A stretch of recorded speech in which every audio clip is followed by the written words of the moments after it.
All right, everyone, welcome back to Ask a Scientist Gaming, where we combine mediocre gameplay with expert science, or as the case tonight, expert history and literature. And so I'm Ken Hansen, Associate Professor in the Department of Chemistry and Biochemistry at Florida State University. I do molecular photophysics/photochemistry. I shine light on molecules and materials. That energy has to go somewhere. It's going to make and break bonds. It's going to move electrons. It's going to move energy around. And hopefully we can manipulate our molecules to do something useful, like solar energy conversion, photocatalysis, photomechanics, something that will do something useful with that light other than generating heat. But more importantly, joining me today is Dr. Jessica Clark. Jessica, if you wouldn't mind introducing yourself. Yeah, hi everybody. My name's Jessica Clark. I am an associate professor of classics at Florida State University, where I teach mostly Roman history, history of the Roman Republic. Also do some fun general education courses like the ancient world in film. My research areas range from early Roman military history through the history of Roman law and politics. I don't get much later than Julius Caesar, but I can do my best if anyone's here, particularly an Empire fan. That's fair. All right, equally important, what game are we starting with? Mario World, right? Super Mario World. This is the, speaking of history, it's going back, this is the one that came with the Super Nintendo system. So everyone that bought a Super Nintendo got Super Mario World.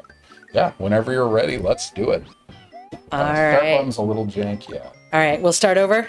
It's up to you. You did beat 2 levels. I did, giving up all that progress. Right. Felt good though, right? Coming back, getting a few victories in early.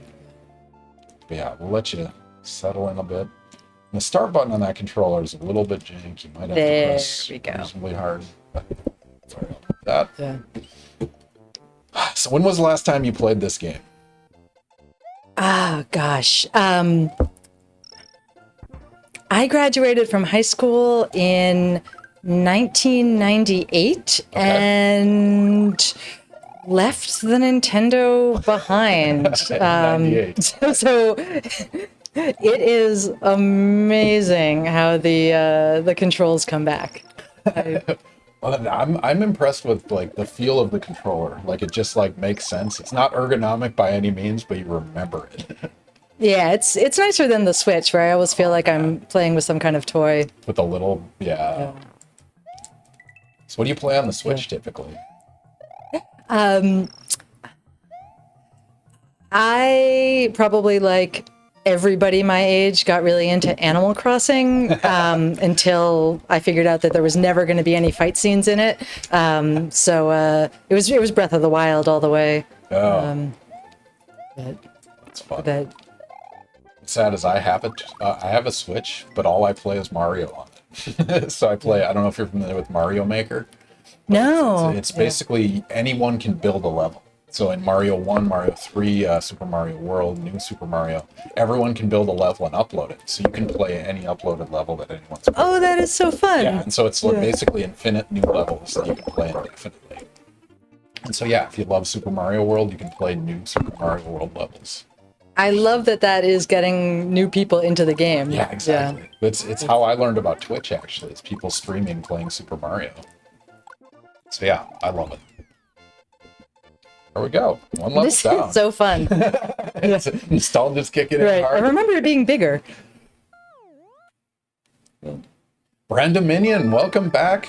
Contra, thank you for joining us as usual. They've subscribed for 8 months in a row. Holy cow, Contra, it's always a pleasure to have you. They said, good evening, Dr. Clark. Thank you for being here. They appreciate you showing up. Oh, lovely. Thank you. We talked about this by email where I kind of regret the name Ask a Scientist Gaming, because you saw it. I've had law professors, I've had economists, and it's not, I don't know what it would have been a better choice. Ask a professor, ask an expert, but yeah, thank you for not being scared away. You said, I'm nowhere near being a scientist, but you are an expert. I like pretending to be a scientist. Oh, man.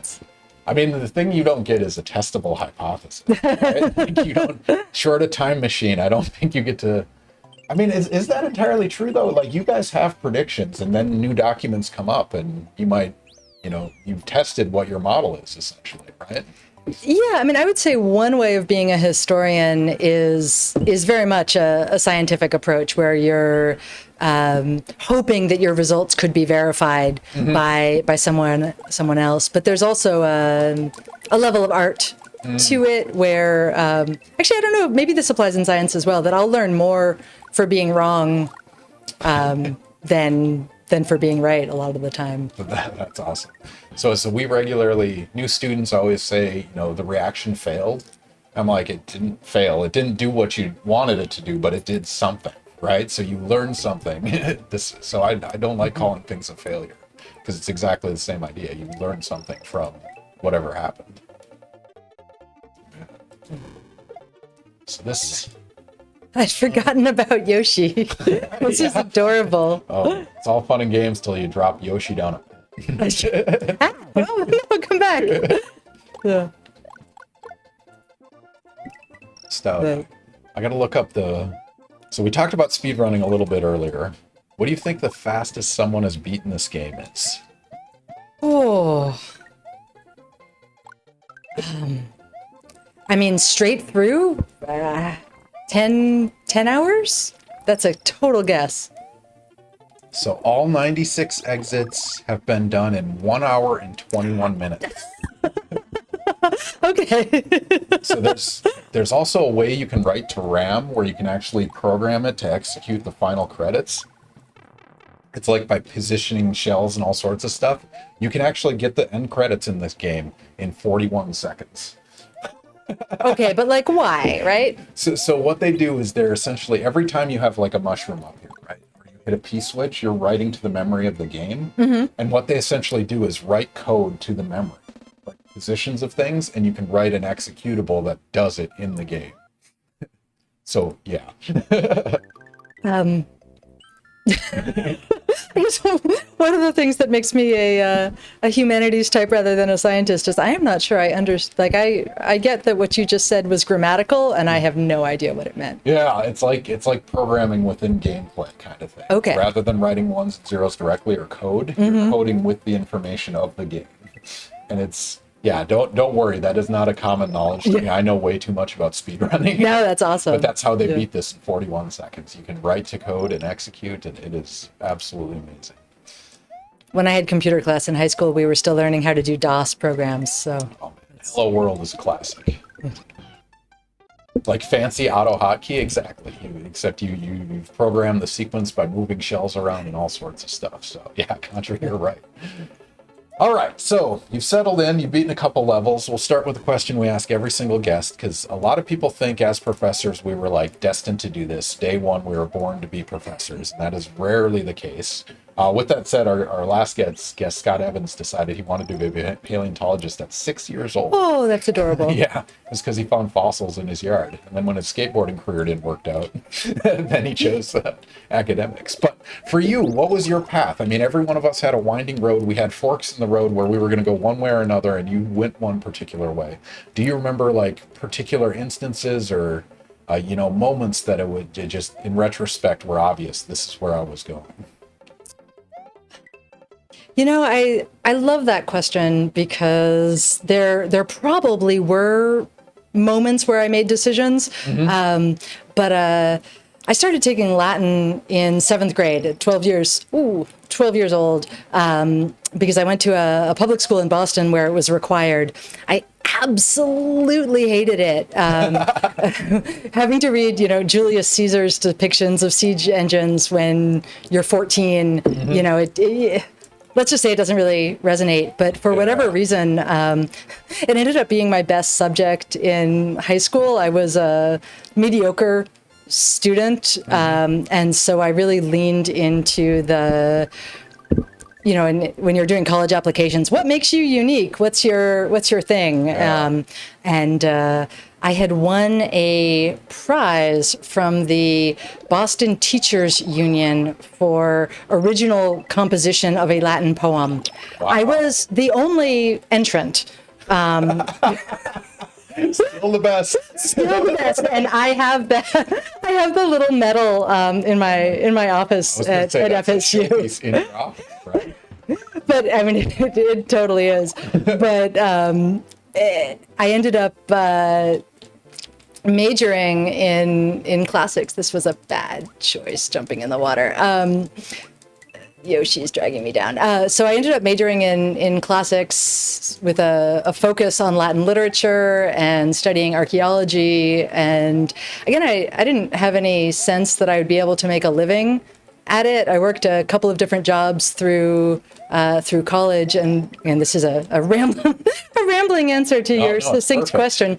But one of my jobs was working at a deli that opened at 6 a.m. and I regularly made a breakfast sandwich and poured coffee for an archaeology professor. And when his team got a grant to excavate in medieval France, he had a really short amount of time to put a team together. And because he knew that I could get up early in the morning and be functional, I got to go on the dig. Holy crap.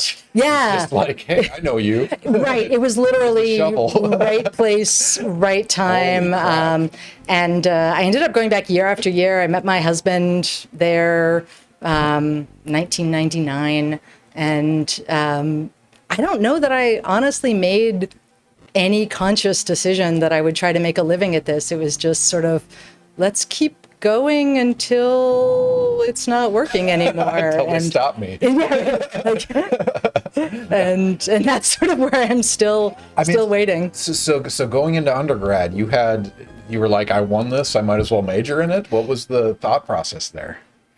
So at the risk of being too biographical, I knew that I wanted to have a major in a small department where, again, because I hadn't been a great student in high school, I was ready to get serious, and I wanted something where I was going to know the professors, they were going to know me, there was going to be a little bit of help being accountable.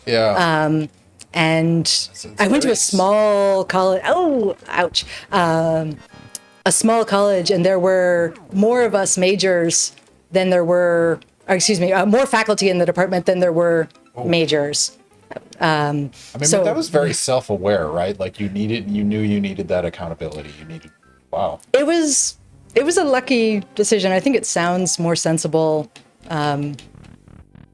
in hindsight than it probably was at the time. But by that point, I loved Latin. It is an amazing language. That's awesome. And I had come to be very interested in Julius Caesar, despite my rocky start. That's awesome. I'm sure he forgives you. But so going back to that timeline, so you major in Latin, and then you do a bunch of digs, and then grad school was the obvious next step, or how did that progress?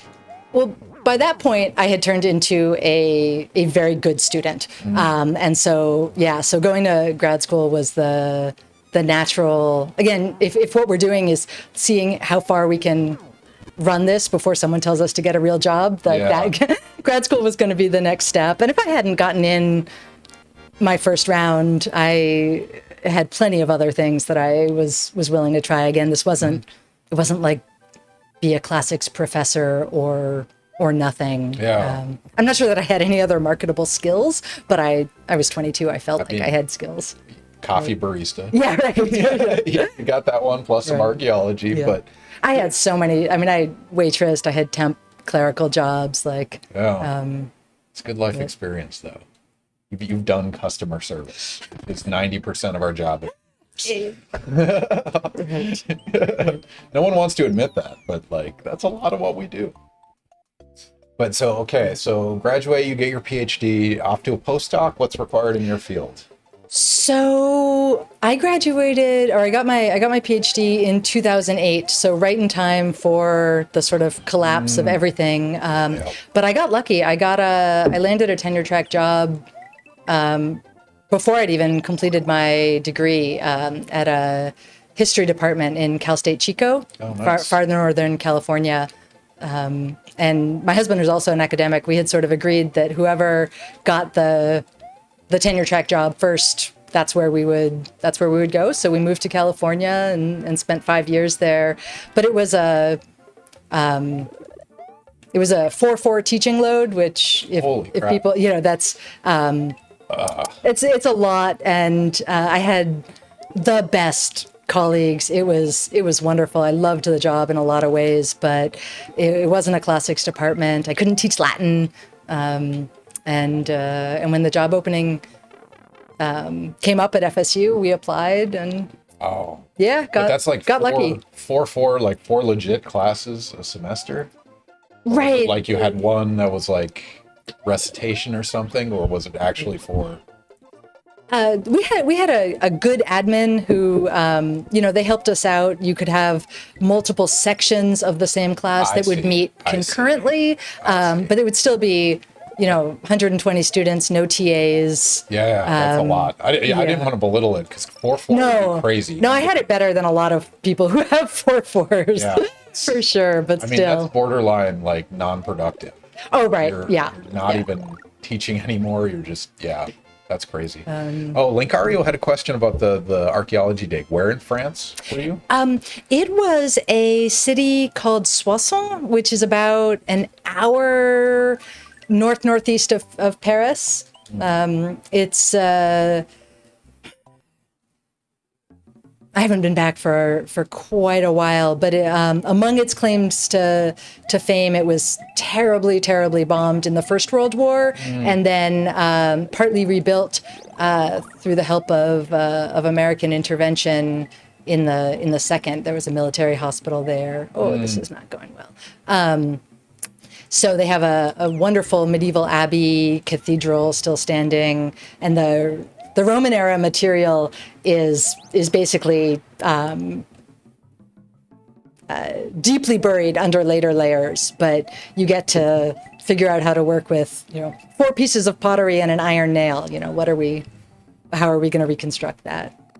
I mean, so World War II bombing of current structures was bad, but did that end up actually revealing historical things? Like that made archaeology aspects easier? It's a good question. So in the First World War, it was virtually leveled. Almost, some parts of the cathedral left standing, but almost nothing. And the rebuilding was pretty haphazard. So I think if they'd had if archaeology had been a top concern, then maybe some of those areas could have revealed things, but now they have mostly 1940s, 50s, 60s era structures on them. That makes sense. I mean, you're flying. Contra had a comment. I don't think you've even taken a hit yet. That was prior to the boss. Right. That was your only death, right? It's coming back. You're feeling this? I am concerned at how the hands remember. Well, what you learned though is that you need to take your son and play some Super Mario World. Oh my gosh, she was like, "Mom, you're going to embarrass yourself. Please don't tell anyone you're doing this." Love you, sweetie. Oh man. Ooh, no, all right, there we go. I'm being arrogant. Of good gameplay. It's fine. All right, but there's a trick in this one somewhere, right? Yeah, okay. So one of the secrets for Mario World is there's actually 96 levels to beat, and some of the levels you can beat 2 different ways. And I think this is one of those. I don't remember the details on it. But yeah. There's also a run button, I think. Contra, wink. Yeah. Okay, all right. Yeah. She knows. She's just taking her time, enjoying some nostalgia. Contra, so judgy. All right, but... But yeah, right. Sorry, going back to the question. So we got your history, and so one of the things that you clarified in at least the bio that you sent me is that you're not a historian necessarily. You're the bridge of literature and history, and you want to know why we know the things we know. Can you expand on that, just for those of us non-experts? Because you're joint appointed in classics and history, is that right? No, just classics. Just classics. Okay. That's sort of a disciplinary accident that's where the classics department has kind of claimed the turf of ancient history. I see. But yeah, so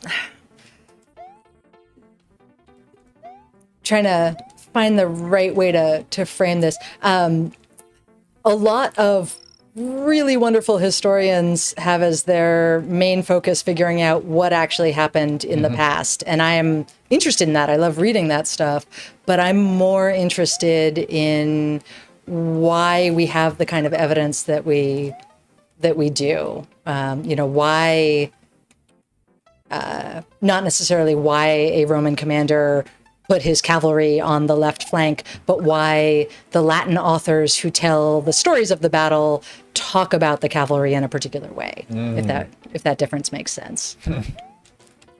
Man, what a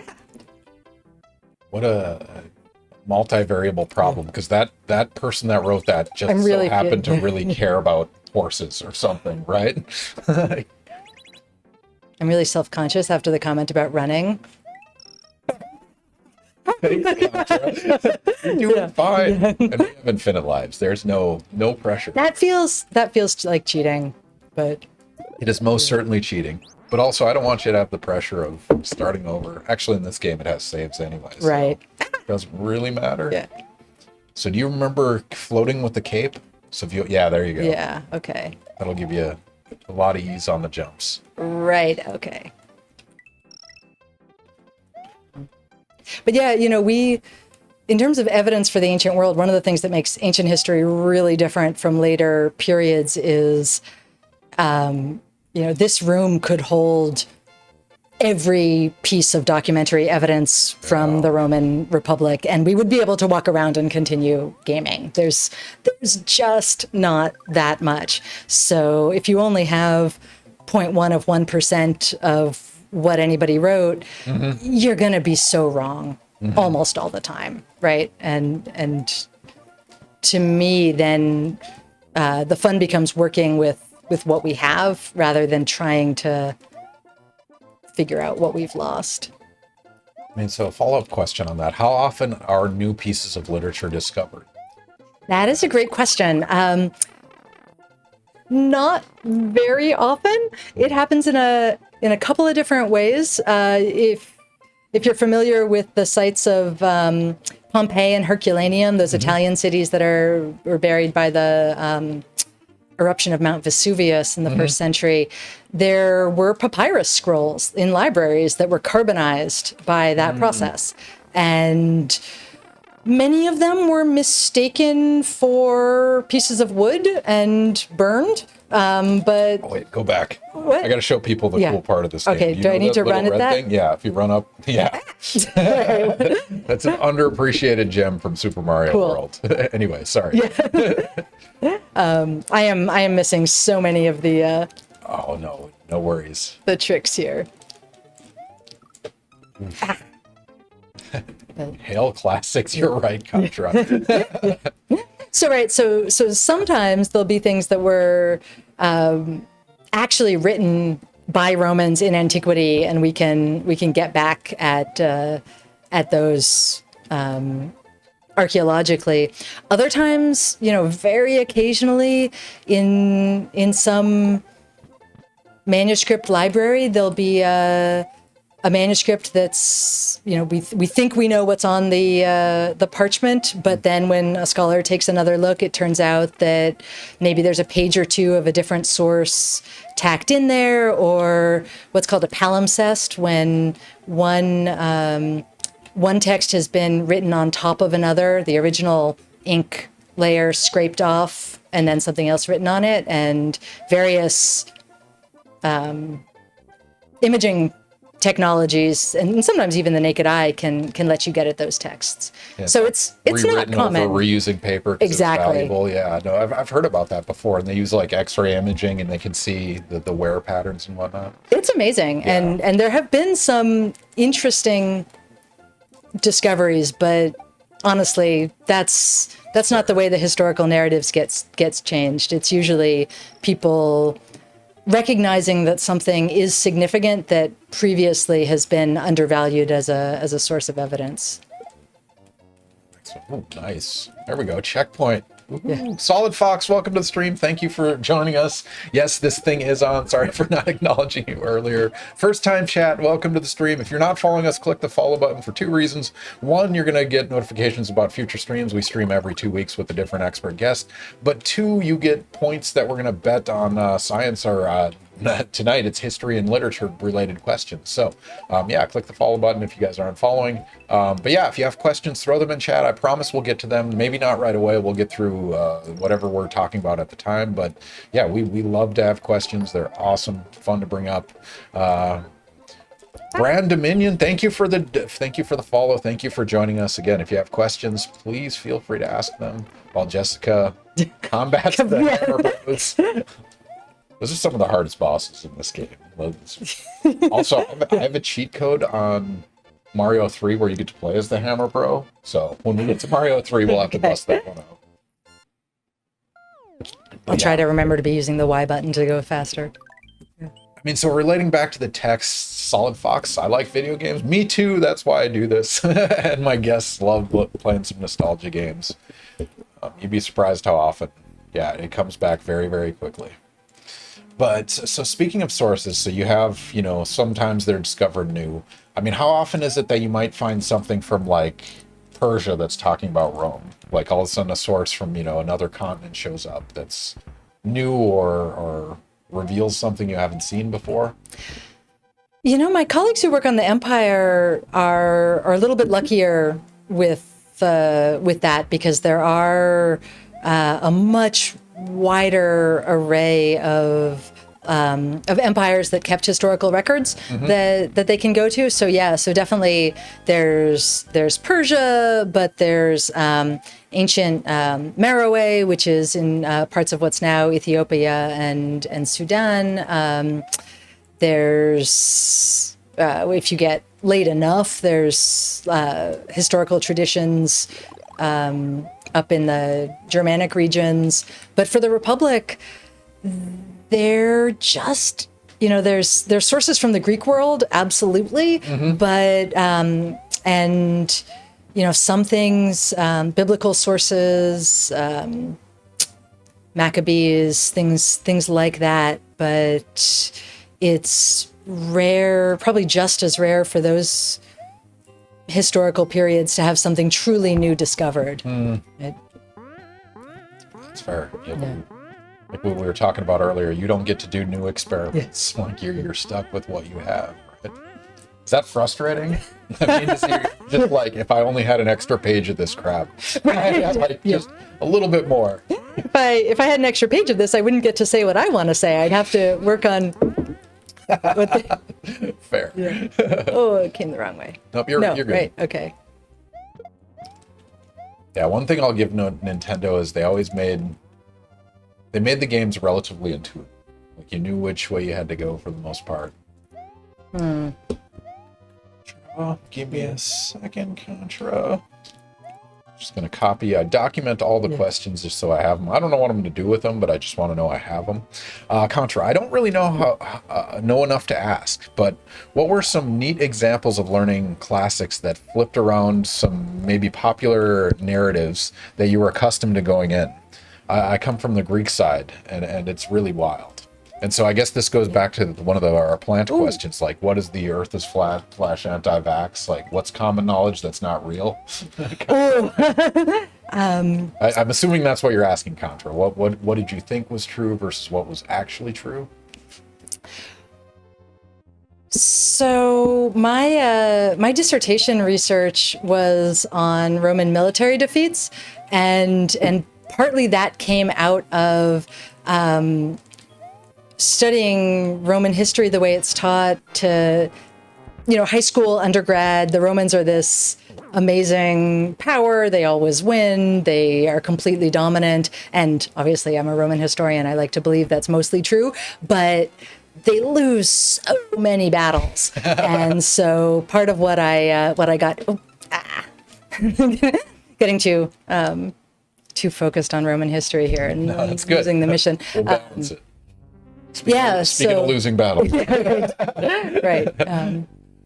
So one of the things I find really, really interesting is how good they were at losing sometimes again and again and again in the same places, and still being able to come up with a way of redefining their strategic objectives so that they can end a war victoriously. And so sometimes because they legitimately achieve those objectives, other times because they change what they're fighting for in order to be able to say, hey, look, we got it. So it's a propaganda strategy? Is that or saving face? Like, how does that, are they just, I think it is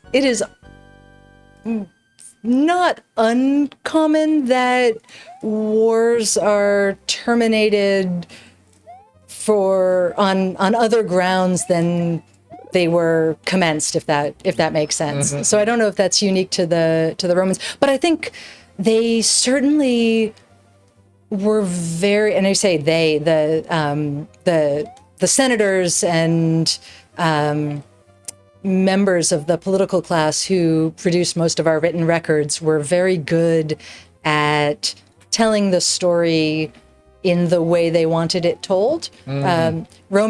In the Republic, Roman citizen assemblies voted on when the Republic went to war. And so, with these commanders who are serving for 1 year, often just 1 year at a time, they've got to be able to explain to their people, what is it that we've been doing? Mm-hmm. How is it that we're in fact not losing terribly, even though we maybe haven't achieved this level of territorial expansion or gotten the surrender of this or that monarch.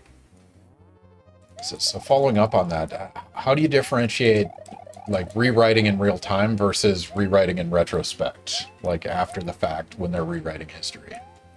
Ooh, that is another good question. So I hope, tell me if this isn't actually answering the question.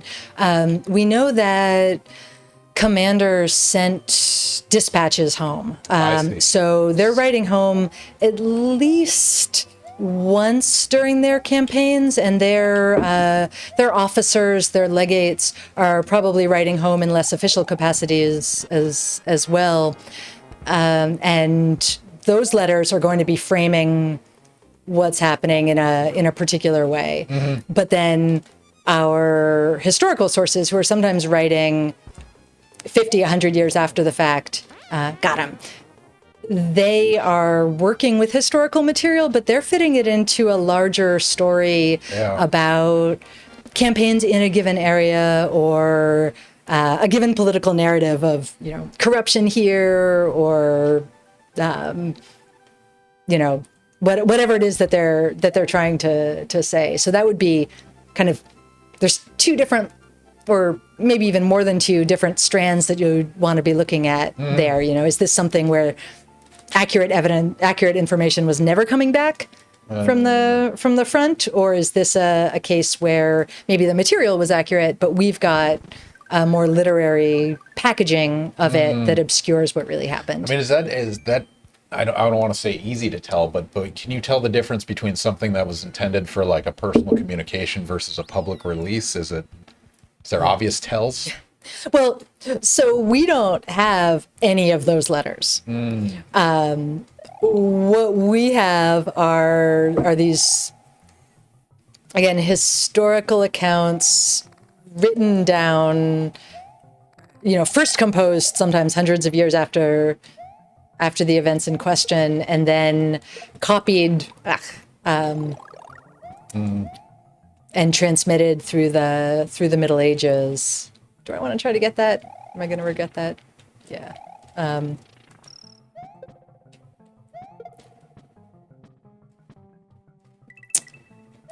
I cannot remember what I'm supposed to do here. You could, nope.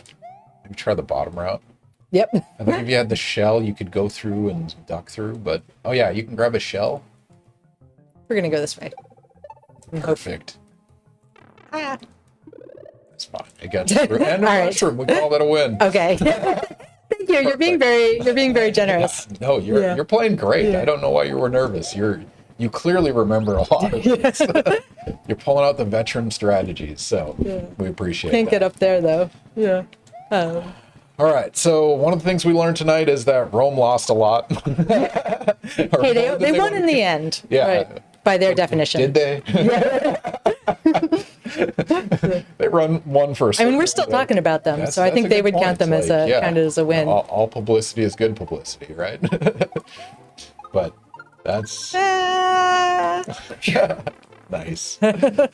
All right, if anyone has questions, Jessica Clark, she's an expert in Roman history, ancient Roman history, talking about laws, politics, war, as it relates to, literature, what we know, why we know it, based on what we interpret from literature. She is happy to answer any questions you guys have. To throw them in chat, we will answer them while she plays some Super Mario World for the first time in a while, but you're marching through levels, so that's awesome. Cheers on that. So you can grab that block, actually. Those blue ones. Oh my gosh, well, there, too late. It's just like grabbing a shell. Okay.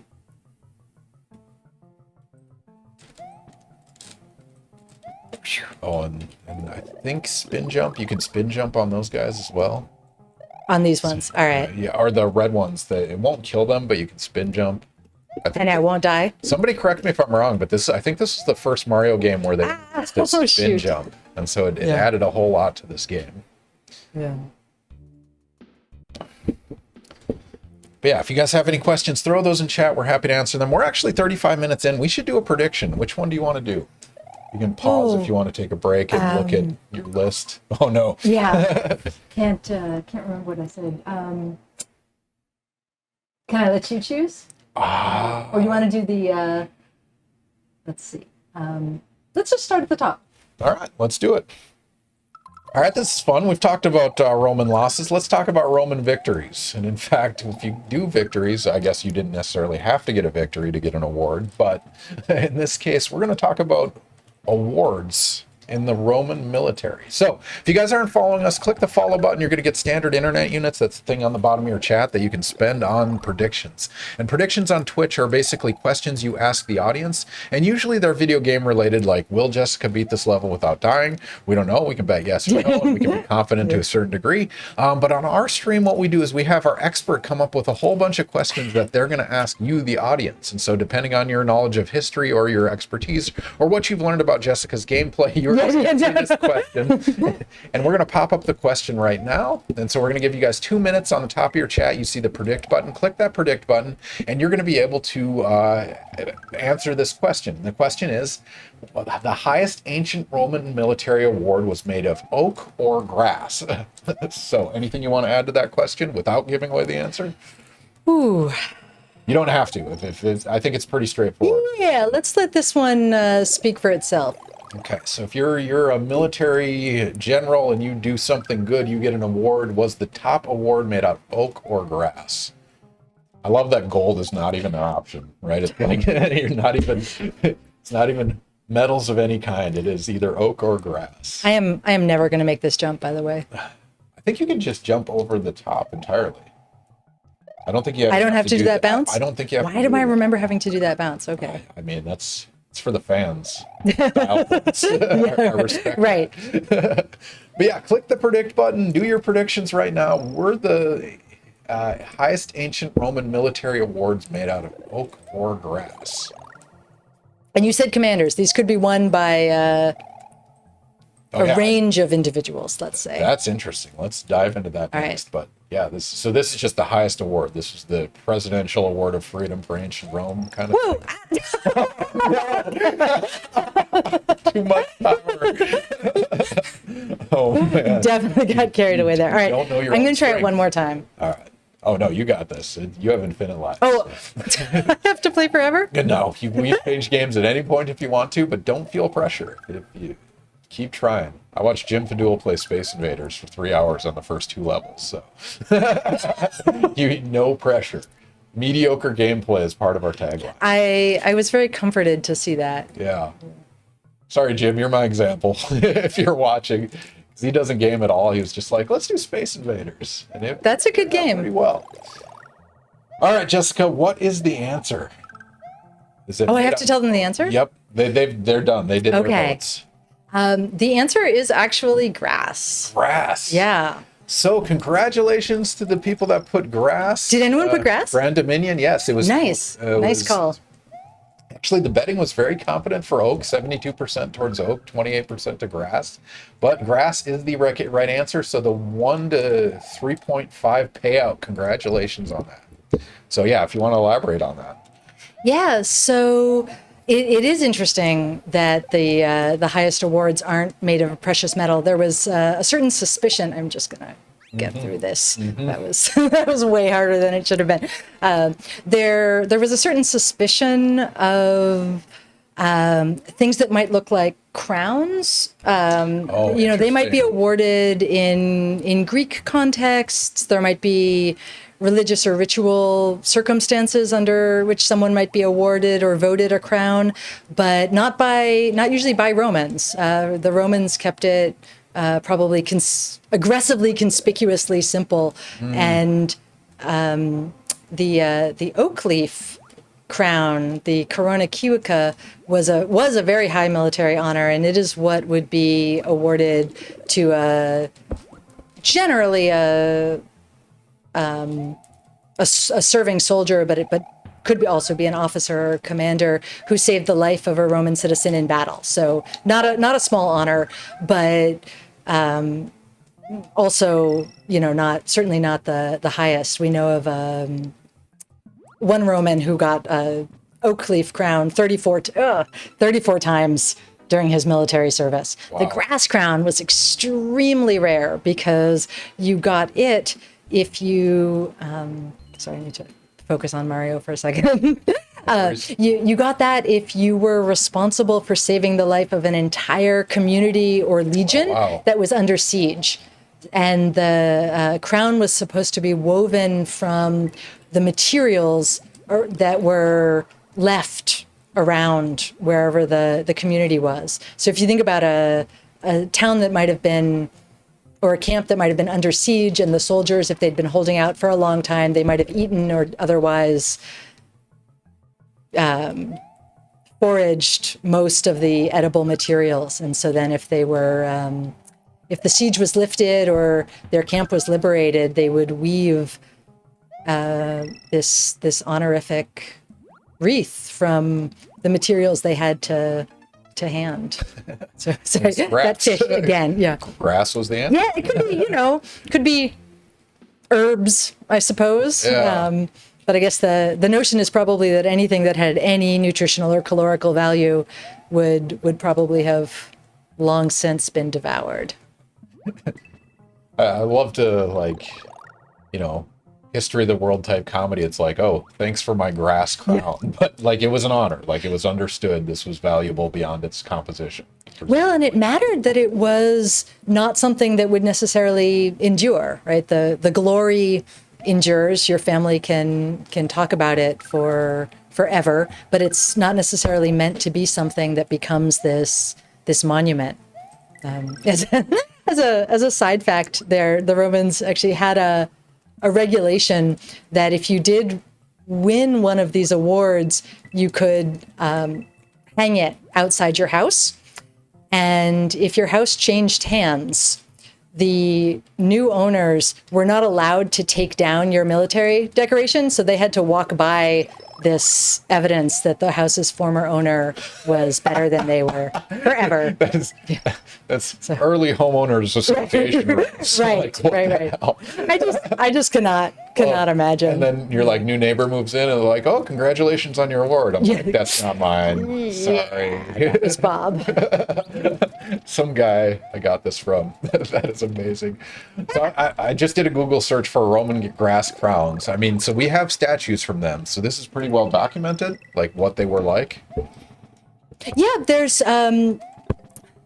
there are a lot. I don't know what Google's giving you there. If you want to see the images. Not right now. There you go. I think those are mostly AI generated. Oh, interesting.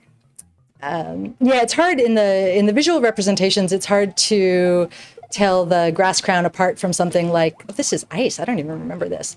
A laurel crown or something that an emperor might be able to wear. Yeah, because there's a lot of statues of Julius Caesar, right? With something, and that's not the same thing. Okay, do you want to hear a bit of trivia about that? Let's do it. So this is according to the imperial biographer Suetonius, who admittedly, again, he's writing some amount of time after the event. I mean, we're talking well over a century after the death of Julius Caesar. But according to this Roman writing a biography of Caesar, he was very vain about his appearance, and he was good looking, but when his hair started to thin, he would comb it forward.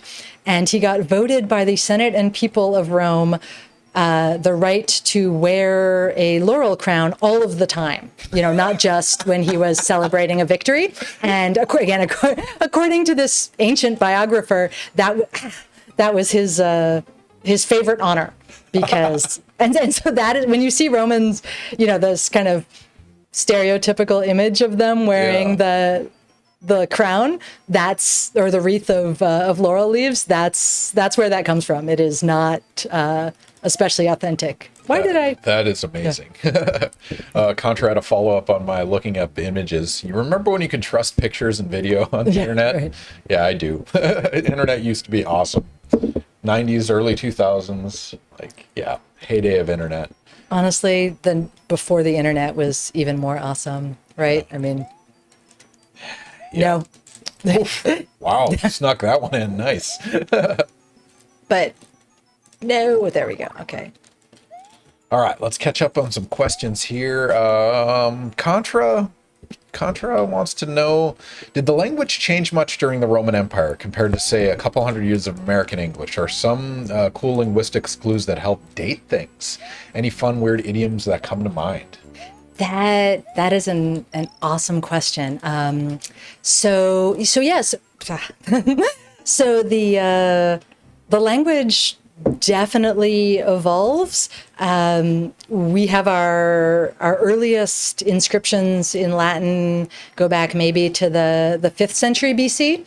So that Latin is barely legible compared to the Latin that would have been spoken by someone like Julius Caesar. And a lot of times inscriptions, tombstones, monumental records are datable by the forms of the letters. Oh, wow. So another sort of fun fact about Roman linguistics. There's something here, isn't there? I can't remember. I don't. There is something in one of these. I just don't. Just gonna call it good. So the letter G was a fairly late introduction into Latin. It probably came in around somewhere between 230 to 200 BC. So if we have Latin inscriptions that have spelling, this is getting into the weeds a little bit, but I did not remember, that could kill me. If the pronunciation sounds like it's using different letter forms, that's another way to try to date the inscriptions. Forgive me for being naive, but how does a new letter like G just come into existence? So, according to a writer named Plutarch, who he wrote in Greek, but he was a Roman citizen. You know what? I impressed myself so well when I made that jump the other time. I was like, now I'm going to do this. Yeah. I respect that. Yeah. Speedrunning strats. That's what speedrunning is. You practice the same trick over and over again until you can do it every time. Yeah. Yeah. I'm gonna play it safe this time. Right. We're done here. So there was a school teacher named Spurius Carvilius Ruga, who he was a freed slave who was made a citizen, as were people who were owned and then freed by Romans, and he ran supposedly the first pay school. School you have to pay a fee to go to in the Roman Republic, and determined for some reason known only to Mr. Ruga that the letter C should be equivalent to the Greek K or kappa, and that another form should be introduced to get the more like G sound. And the Romans had been using as their seventh letter of the alphabet the zeta, the equivalent of what we have as a Z, but in Greek it's the seventh letter of the alphabet. And this may or may not be accurate, but the Romans themselves believed that in order for there to be a new letter, you had to get rid of a letter. So they got rid of zeta because supposedly it was, a Greek innovation, and they weren't going to be using those words anyway. Wait, why? And replaced it. What were the total number of letters? Was there something significant about that? Honestly, I can't give you a very confident answer in that, but we do know that they used Greek letters and then probably also the Roman alphabet letters to number things, because in a lot of ways Roman numerals are pretty cumbersome way to be counting. And if you know that M is the 13th letter of the alphabet, then that's easier than having XIII. I see. And so if you got rid of a zeta and then just went, straight to I, your counts would be off. I guess. I don't know if that's an actual explanation, but it's one explanation. Yeah, that's intriguing. All right. Let's switch games here in a minute. These ghosts are. Yeah, that's fair. Can I give up? Will I lose points for that? No, there's no points. The only thing that you're under pressure tonight is NARC and how fast you beat it. So we'll prep for that. But yeah, whatever you want to change to, whenever you want to, I'll remind you which games are available. So yeah, these ghost levels were no joke. Yeah, they introduced a lot of bad guys. No, I'm embarrassed. Let's switch to one of the other Marios. All right, what do you want to do? Mario 3, Mario 1? Let's do Mario 3. Super Mario 3. Unless you feel like Battleship or something. No, it's whatever you want to play, whatever you're excited about, that is exactly what we're going to do. So I'd forgotten the toll this takes on your button fingers. Oh, yeah, no, you're going to be sore tomorrow. It's kind of sad. But well, that's part of getting old. It's the muscle but even as a kid, I remember that being pain. All right, I got to change the volume a little bit. Sorry. Probably loud. I apologize. It's so happy. It's such an upbeat game. Yeah. Like dancing bushes. Like, how do you beat that? All right, catching up on some question. Let's see. We have Six Chamber. Thank you for joining us. First time, Chad. Hopefully viewing the stream. If you haven't followed us, click the follow button. You'll get notifications about future streams and get points to bet on our games. And you can use those points to make us take a drink. You can request a factoid. You can unlock emotes, all sorts of stuff. So yeah, thank you for joining us. Six Chamber wants to know, what is objectively and subjectively the worst piece of ancient Latin literature? Does it have to be the same one, objectively and subjectively? No, I think those are two independent. So what's your opinion and what's the community's opinion? Do they agree? Ooh, that's an awesome question, and I'm trying to think what the chances are of anybody listening who might get mad at me by my literally my dozens choice. of viewers. Like, what are the odds are another expert of Latin literature? Hey, it belongs to everyone. Yeah. But are they watching the YouTube channel? No, or Twitch stream? It's almost certainly past their bedtime. Yeah. Which I say affectionately as it is past mine. Let's see. So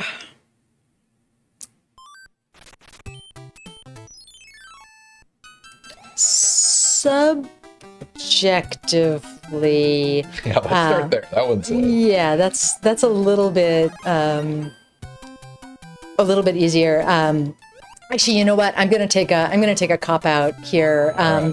The Roman historian Tacitus wrote a book called the Germania that has been termed by scholars one of the most dangerous books ever written, because Tacitus was writing this to contrast these virtuous northern barbarians with the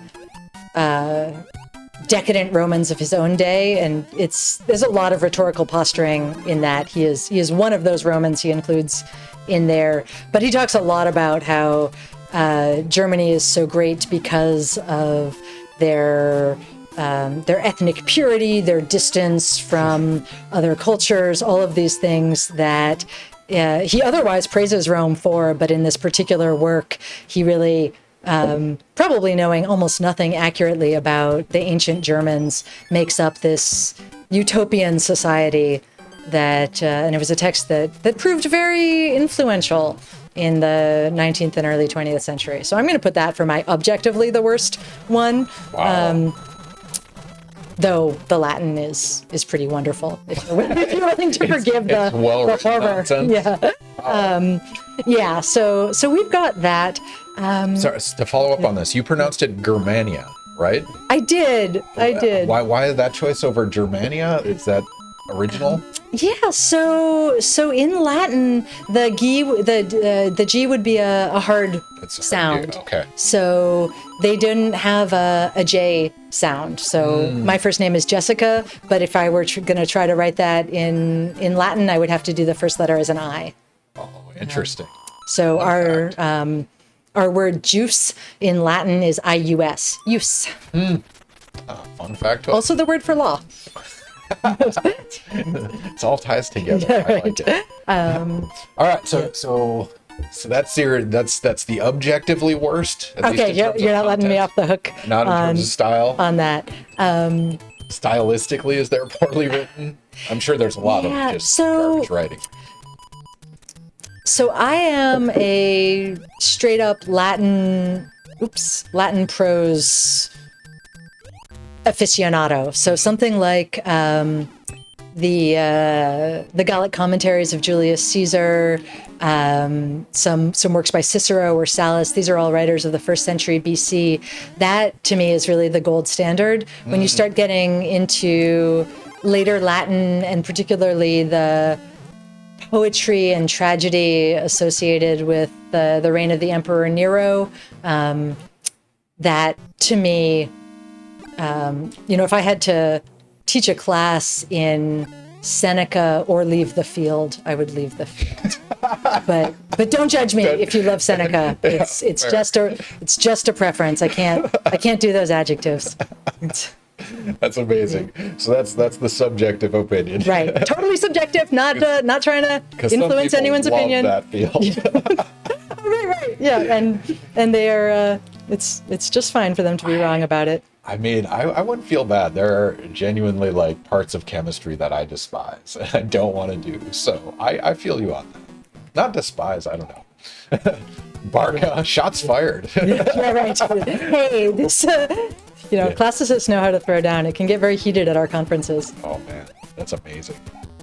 What are your faculty meetings like? Because you cover a broad range of expertise. We do. We have archaeologists. My department is one of the larger classics departments in the world, actually, and we have everything from Bronze Age archaeologists up through historians of the Roman Empire, ancient people who work on ancient philosophy, poetry, history, literature, Roman economies, pretty much everything. But I imagine that our faculty meetings are much like others. How do we get more money for our graduate students? What snacks should we serve at the next reception? Does anyone cite history? This graduate policy reminds me of Caesar's 2nd century poem of no wax intellectual. I so wish I could say yes. Oh. No, I'm let down. Yeah. My fantasy has been destroyed. I will try to work that in the next meeting, and I will get absolutely yelled at. I was going to say, would that be like the equivalent of a dad joke within your contemporaries? Oh man, that's fun. All right, Linkario 3. What do you think Cato would think about video games?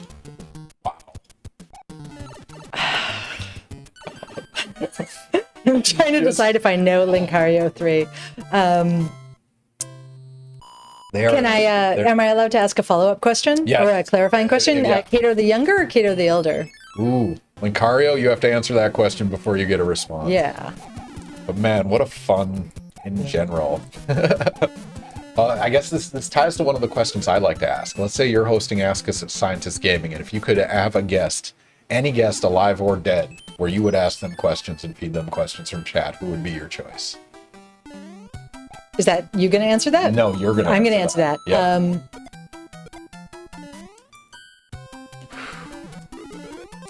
Well, now I have Cato on the brain.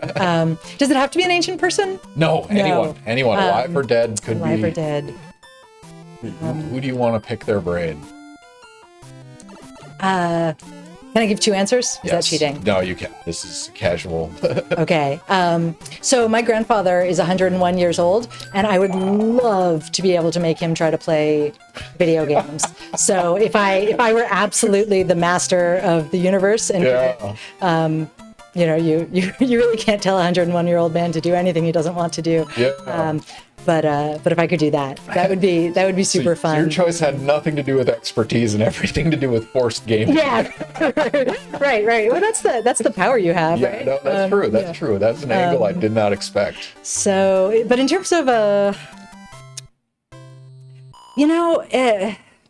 take any one of the American founding fathers, maybe John Adams. I would love to be able to talk to him about what he actually understood from the Roman Republic to be influential on our republic, because we think we know the curricula these folks had in school. We know the things they were reading. We know what they wrote about the things they were reading, but that's not always the same as what they were actually thinking about. Things like the balance of power and the rule of law. To frame this another way, you want to find out how many aspects of our founding fathers were bullshit. To some degree, like. Well, right, like I guess running off of that, how many things did they genuinely think they were adapting from the Roman Republic, and how many things were they like, we think this would be a good way to do it, so let's. I see. And the sources allow us, maybe if we squint and cut and paste a little bit here and there, to come up with an ancient precedent for it. You know, were they genuinely inspired by what they read, or were they looking for support for their own, creative genius, if you will? I mean, are there things like that they cited or they said was based on that are known now to be wrong, or known now to not be true? In terms of how they were understanding, or they had one of the misconceptions. They used that as one of our founding principles, despite it being now we know it's wrong, but they thought it was correct at the time. Well, so I don't have a good kind of follow-up explanation of this, but the Roman Republic had really nothing along the lines of our separation of church and state. Priesthoods that were very powerful in the Republic were elected positions, because you needed to have the will of the gods, lining up with the things that you wanted to do. And there was a sense in the Enlightenment that was probably at least partly the result of elites who knew better in their rational minds, trying to use the gods to manipulate the people. And I think that misunderstands the importance of civic religion as a virtue system in the Republic. But I don't know that was a conscious error or an inherited one, if you'll allow that. Did we get is it Cato the Elder? Yeah, we have a follow-up here. Okay. Let me see. The original question was... It was, what do you think Cato would think about video games? And when you asked if it was Elder or... Cato the Elder, Cato the Younger. I mean, I was being Obnoxious. And Linkario said elder, of course. Okay. An exclamation point. Yes. To be clear. Right. So Cato the Elder would give a speech about how playing video games is going to turn everyone into some Greek-loving, pallium-wearing, insert whatever kind of ethnic stereotype you want there, and lead to the fall of the Republic. And he would do that and then go home and play video games with his son. And I am 100% confident in that answer. So his hypocrisy was well documented. He could read the room. He was a relative outsider to Roman politics who raised himself to the absolute heights of power and authority, and lived to be more than 80 years old, and so got to have a lot of opinions on a lot of different things. That's awesome. And I do not think he was nearly as staunch a moralist as he presented himself. He just gave the people what they wanted. So would it matter if you said the young versus the elder? So Cato the Younger is a very interesting figure at the very end of the Republic who leans into the legacy of Cato the Elder, but is, I think, genuinely obstreperous at a level that he would not allow himself to enjoy video games at all. Yeah. That's fun. All right, Linkario, hopefully that answered your question with certitude, actually. Yeah. No, There's some things we don't know about ancient Rome, but this one we know. If we know one thing, it's that. It's that. All right, contra the question. Any information about street battle drug psychedelic trends in ancient Rome? I've been looking lately, and dang, he was having Marcus Aurelius some heavy purple. Is the purple everywhere in Rome or not so much? Wow. Let's talk about drug use in ancient Rome. That is so far beyond my my wheelhouse. Makes you feel better. You are the closest expert to ancient drug use in the room. I'm not sure. Maybe here.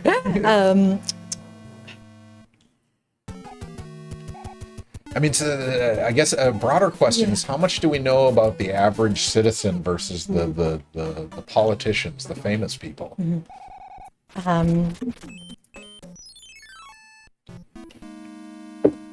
So to tie that back to their medical adventures. That's a good way to phrase it. Yeah, right. I suspect that there were, again, I am not at all an expert in ancient pharmacology. There are people who really work on this stuff, so that info is available, but there are a lot of things that are, we would regard as poisons, but that have various hallucinogenic or other properties that the Romans were certainly aware of. You know, they had some rudimentary ability to dull pain, but whether or not they would have... anyone who's writing about this stuff is unlikely to be in the class of people who are giving us the information that we'd want, right? They're coming at it, the Galen, the medical writers, really grasping for that one. Your casual stoner is not documenting. Well, right, they drink a lot of wine. It purifies the water. You know, it has important nutrients. I'm not sure that we have much of a sense of what people were doing otherwise recreationally. That's fun. Somebody does, right? Somebody knows this. All right, Misadventures in Astro, welcome back. Always a pleasure to have you on. Here's the question. All right, but apart from sanitation, medicine, education, wine, public order, irrigation, roads, freshwater system, and public health, what have the Romans ever done for us? Well, they didn't give us the letter G. We talked about that earlier. There you go. Letter G. Yeah. Well, so... You don't have to answer that. I don't think it's a... It's not a serious question? Oh my gosh, I can totally answer that. Let's do it. Yeah. Well, what's a surprising thing we don't know we got from the Romans? Let's frame it that way. Okay, so maybe this is maybe this actually is obvious, but have you ever wondered why for the names of the months, September comes from the Latin word for 7, septem, October, 8, November 9, December 10, but why December is the 10th month? No, I have no idea. Why is this? So in the original Roman calendar, again, according to the Romans, this guy is giving me way more trouble than he should be. The New Year was March 1st.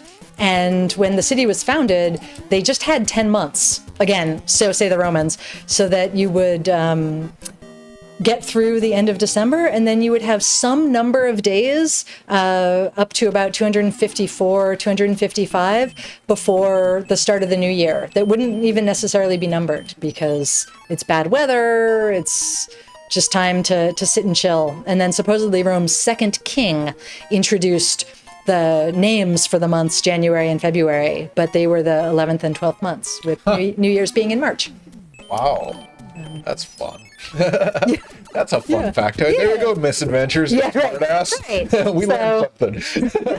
They gave us inaccurate numbers for our months, where we write 12 for December, but it's actually 10. Wow. I don't know enough. We use Gregorian calendar now, but why did January become the first month? Yeah, so okay, we actually do have a pretty convincing explanation for that. So it's a little lengthy. Can I give it? Okay. Yeah, let's do it. So when Rome was just a little baby city-state building its empire, the people they're fighting are mostly their neighbors in Italy. So they would fight these small wars that were lined up with the agrarian, with the agricultural calendar. Basically, you put the crops in the ground.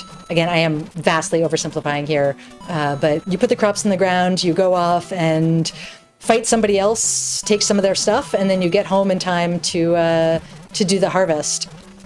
So if you have commanders who are also civilian magistrates taking office in March, they've got a couple of months in Rome, they can do their business, then go off and fight their war, then come home with a bit left in the year. But when Rome started fighting larger wars further and further away, they needed more time. So the movement of, let's see if I can remember. Shoot, I wasn't paying enough attention the last time. No worries. What's funny is I could just Google right now and get the 3 different boards, and we can crush it if you want. It's cheating. Cheating, right?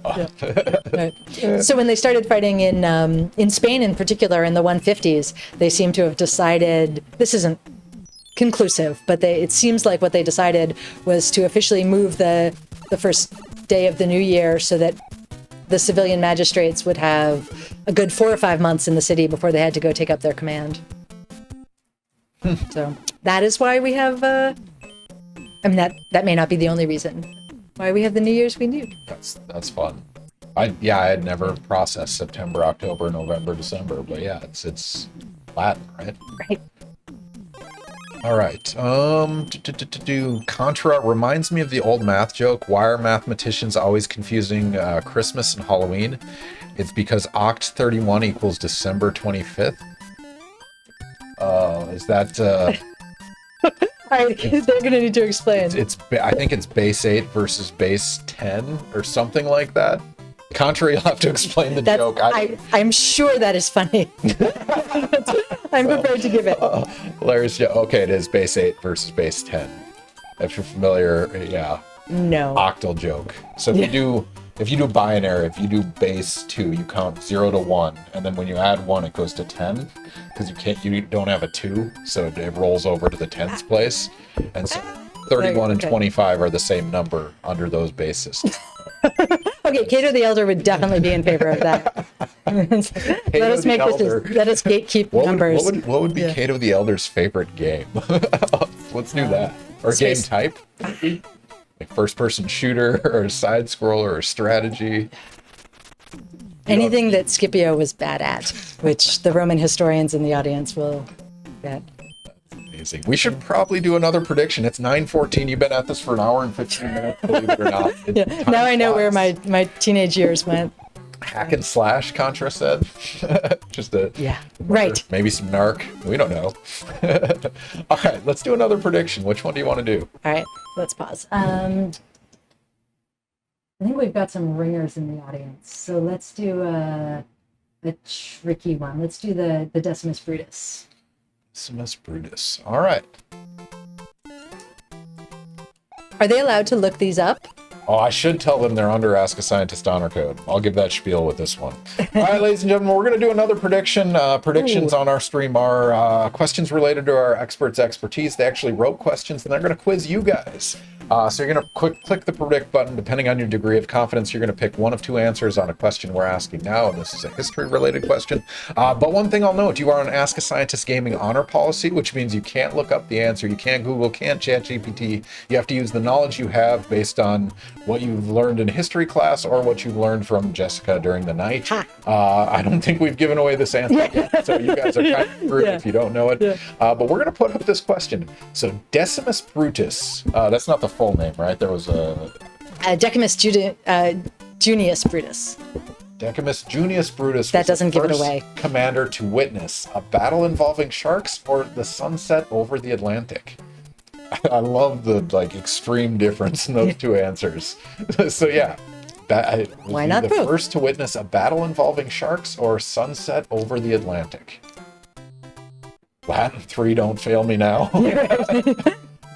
No joke, one of my favorite classes I took as an undergrad was actually medical terminology. Oh my gosh. And it was all the Latin and Greek roots. Yeah. Right? The ic, alaris, airy that end up in every single frontal, distal, proximal, all that language, because it shows up in all the sciences. Right. Right. And it's foundational. If you know those, it gives you a good hint of what's being described. Yes, everyone should take Latin. It really is. I love descriptive names, right? Because they tell you something. Like if somebody says the Hansen reaction, nobody knows what that is, right? But if you say it's a electrophilic cross addition, that tells you something. So yeah, I love Latin translations of things. All right, you guys have about 45 seconds left. Brutus was the first commander to witness a battle involving sharks or sunset over the Atlantic. Depending on your degree of confidence, click those points up. You can make us take a drink. You can unlock a emote. You can request a factoid. But only if you get it right will you get payback on your return on investment. Oh, Misadventures in Astro is redeemed. Take a drink. I'm gonna get a new one. Yeah, I'm good. I didn't. Were we supposed to be waiting until they authorized us to take a drink? That's just another excuse to drink throughout the night. Okay. So believe it or not, alcohol is a performance-enhancing drug with video games. So it takes the pressure off and you relax. All right. So whenever you have a moment, we'll cheers to Misadventures in Astro. All right.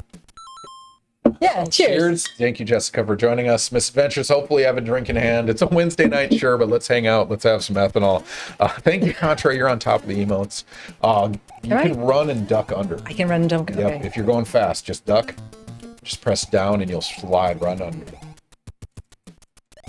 All right. Decimus Brutus was the first commander to witness. What's the answer?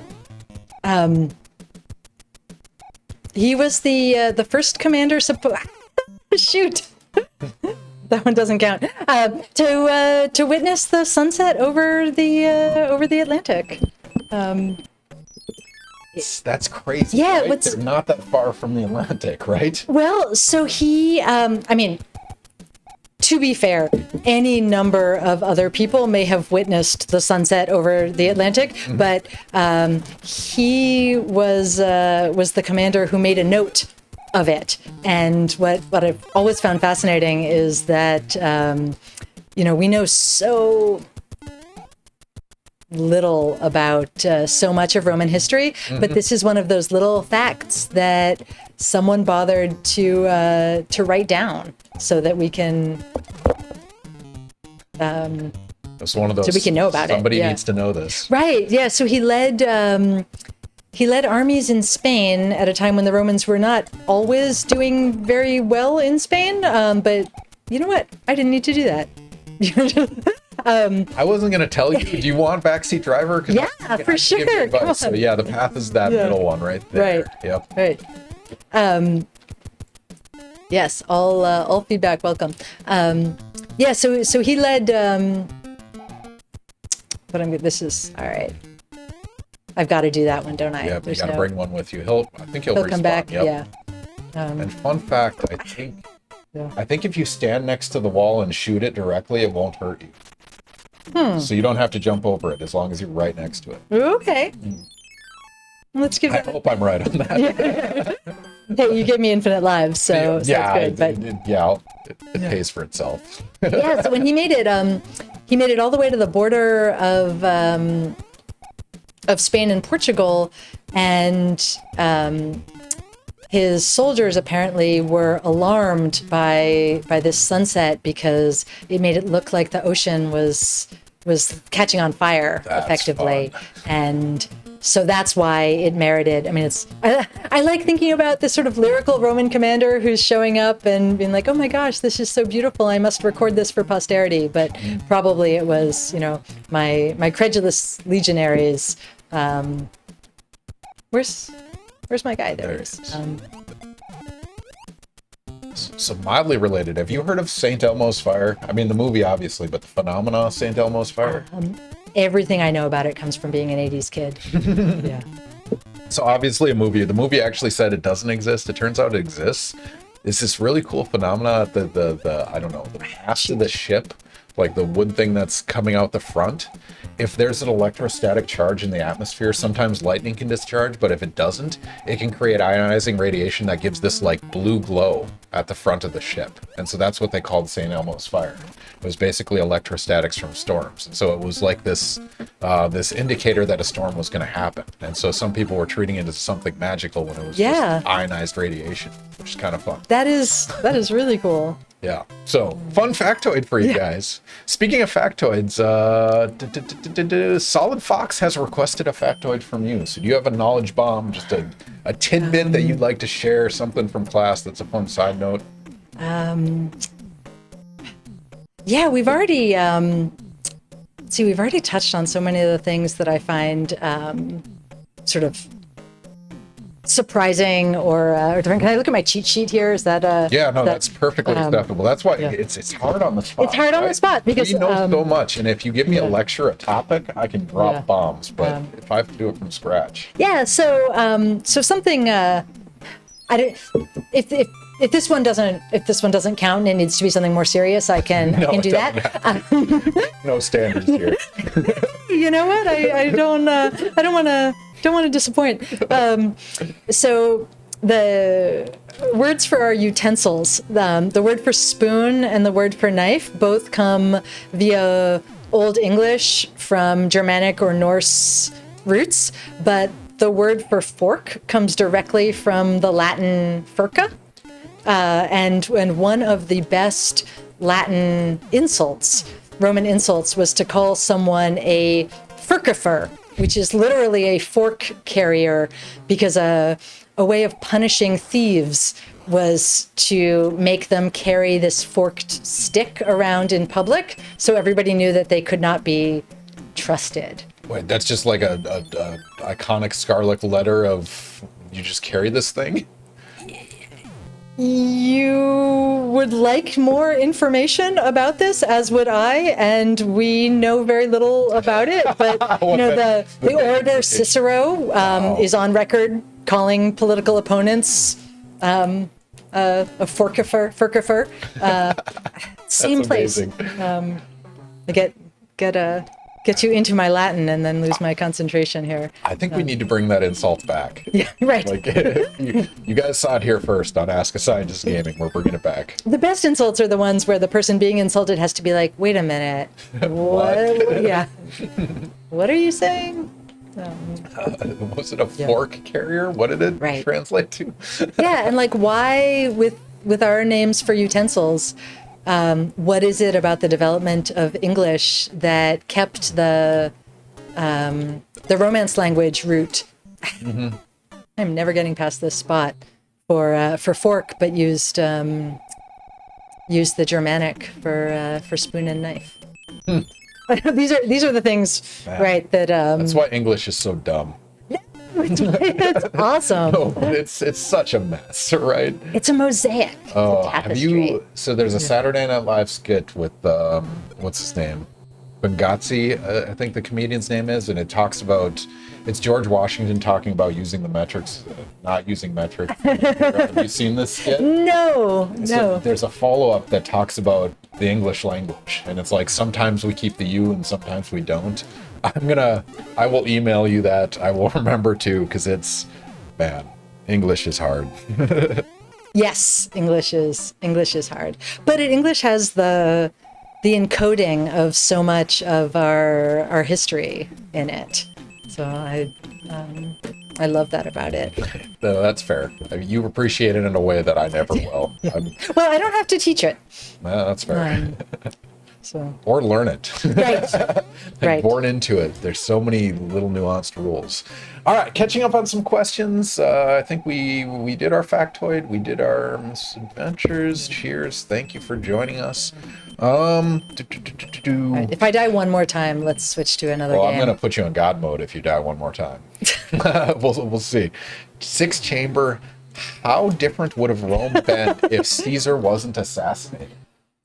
Ooh, that is a good. All right. That is a good question. Let's go. I'm going to give you Hammer Mario, and I'm going to give you multi-jumps. So let's do this. So multi-jumps means you don't have to land on the ground to jump again. You can just jump whenever you want. So press jump. What is happening here? You're off the screen now, so let it drop. But I'm happy off the screen. You're Hammer Nothing Mario, can hurt me up there. So press the fire button. You're throwing a hammer. Whoa. So this is an actual part of the game. We just got them. There's only a specific place you can get Hammer Mario, but we're giving them to you. Okay. And so now you have multi-jumps and Hammer Mario. And the best part is if you get hit, you keep Hammer Mario. Okay. This feels so immoral. Oh, yeah. Cato, I'm changing what Cato the Elder would not. It's like, no way, bro. Yeah. I wasn't kidding when I said God mode. If you want to beat this, you can. Gaming is right. All right, sorry. Right. How would have Rome been if Caesar wasn't assassinated? Yeah, so I hope they have 45 hours for the lecture that's about to commence. I mean, I think you need to write a script, right? Like, this could make a fun movie. Except I don't necessarily... Well, honestly, this is not something that I have thought all that much about, because the men who organized Caesar's assassination, generously speaking, may have had some idea of a plan for what came next, but in terms of what we actually see happening, they vastly miscalculated what the popular response would be, and I think even what their own response would be to the immediate aftermath of the assassination. It's almost as if they either didn't expect it to succeed in the way that it did, or that they somehow imagined that Caesar was the problem, and that by removing him, they would magically right the wrongs of the Republic. So, since I am totally leaning into this. If I get to keep this power forever, but enjoy the power. Like, yeah. You don't play Hammer Mario much, so enjoy. And Caesar's successor as the man who became the Emperor Augustus that's getting out of my historical period a little bit, but what we know of him is he was destined for something no matter what. So I I would tend to imagine that within a generation or two, we would have ended up with political circumstances very similar to what happened, regardless of Caesar. And I think for the vast majority of people in the Roman Empire, it is unlikely to have made an enormous difference to how they lived their lives at that point. We, unfortunately, I shouldn't say unfortunately, we beautifully often think that the loss of representative power and a role in government is something that would be keenly felt. And unfortunately, I don't think that's probably true for that stage of the Republic. Voter turnout was probably no better than it is now. That was going to be my follow-up, not necessarily mildly related to the Caesar question, but like, does your knowledge of history and Rome, does that help you cope with current circumstances? Like, does it give you a unique lens that you're like, hey, the leader isn't the main thing that's causing this, it's everything? So my students are incredibly dear to me, and I annoy them regularly by my unwillingness to draw analogies between ancient and modern events, because I think the beauty of history is the historical specificity. Accident there. And so imagining that we have run this script before, and therefore the lessons of history are going to predict where we're going, I think is defeatist. We can, oh, yay, the frog. We can learn from the range of the possible that's articulated by the past, but I don't see it as particularly relevant. Well, there's the line, history repeats itself, but that's not accepted. History doesn't repeat, but it rhymes. Like, is that... Yeah. Do you have any solace in that? Well, I think people can try to repeat history. I think we see a fair amount of that. But that's, history is the product of an active interpretation. And so you can write the history that you want to have as a model. And unfortunately, especially for the ancient world, there are so many questions. There's so many different ways to read the evidence. There are better and worse, more or less accurate interpretations, but it also can be what people need or want it to be. Again, for good or ill. What am I missing here? Something I got to go down. Wait for it to... Maybe not. Is it left? I love it. Yeah, try going left. Maybe it's a bonus over here. I don't... Yeah, that... Let's call that. There we go.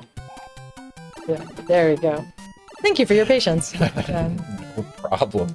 So yeah. Sorry, that was a cop-out answer, but I'm going to stick with it. No, but it's fair. I'm genuinely curious from a historical perspective. So I'm reading a book right now. It's recommended by a friend. It's The Fourth Turning. I don't know if you've ever heard of this, where they basically look at generational history through a 4 incremental cycle, where like you have, parents act a certain way, then their kids are a certain behavior, and they're basically trying to talk about modern history much more, like the last 500 years or so through this lens. And he's basically saying there's this hero generation, there's this nomad generation, there's framing it in that context. Are you familiar with any of these, or have you thought about it in this lens? I think that's something that our ancient Romans would have really leaned into. They had this prevailing narrative that the time of our ancestors was better, and that's always something like the great-grandparents. And then something happened to cause decline, often something like we conquered a people who had padded couches, and so once our grandfathers could sit in comfort, they became soft, and we fell from virtue. But I think that kind of narrative patterning is ubiquitous. There's something about humans that we seem to want to imagine that we were better in the past, and that we can be the ones somehow to get back to this often partly imagined, better past. I was definitely a better gamer in the past. I would say that. Yeah, one of the things he talks about in particular, I don't remember where this was from, the Secularum or something, talking about Saeculum? Saeculum, cyclic time. Yay, and Latin. like this, yeah, it was just an interesting context, a lot of history I hadn't heard of, but it was, some people saw time as linear versus chaotic versus secular or circular, and his argument is circular, and that there's a fourth turning that's basically massive turbulence. And in 1997 he released this book, and he said, between like 2005 and 2025 there's going to be major upheaval in the American system. And it's like he released a book in 2018 saying we are in the fourth turning. So he predicted it in 97, and it's like, oh shit. I'm not done with the book yet, but it was very intriguing. So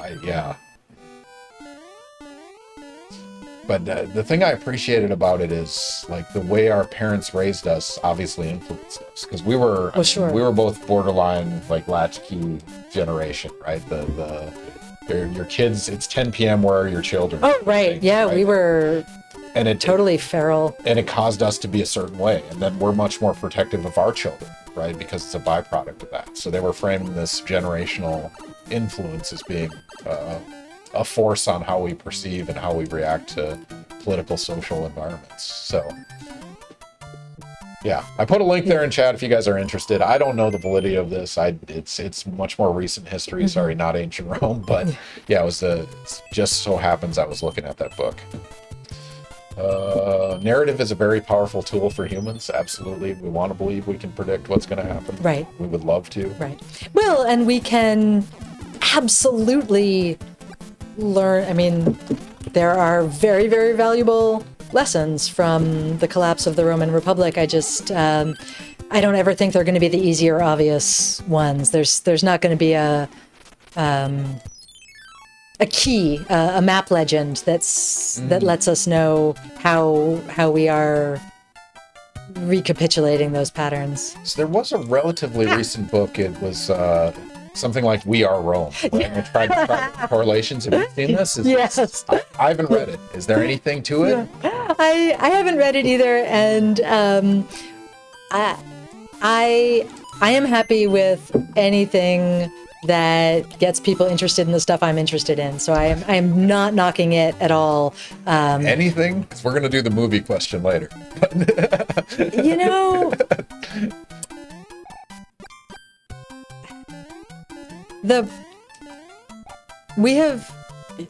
People have been studying this stuff. The stuff I study, 2,300 odd years, and it survives for me to learn about it because people with very, very different interests and objectives took the time to, copy it and copy it and copy it and transmit these manuscripts. So whatever it is that makes people care about Rome now is going to be what allows people 2,000 years from now. It's one part of that chain that's going to keep people reading this stuff. Yeah.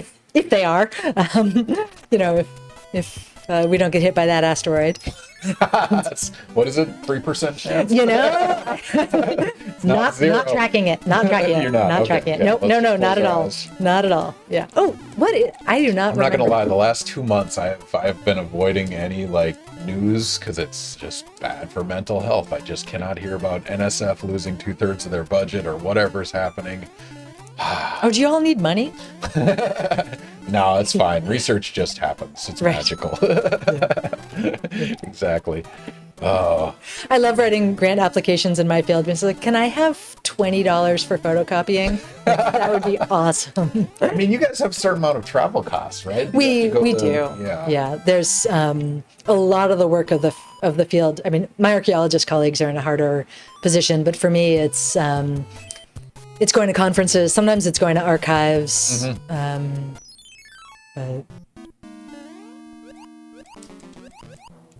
But it's not necessary, right? There's not the equivalent of a lab. Yeah. Manuscripts are increasingly digitized. So that's fun. Yeah, when I got started, it was, either travel to Switzerland or work with microform copies of things. Now you can just get these beautiful images online.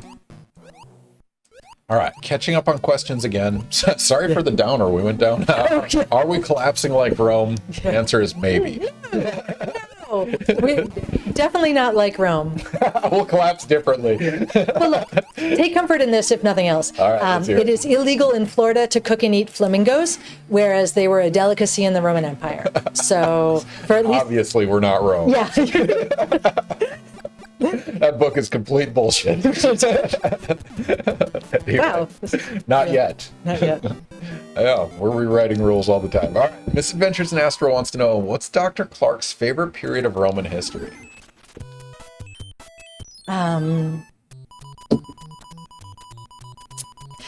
So in terms of academic research, it would be the narrow window from about 201 to 270 BC.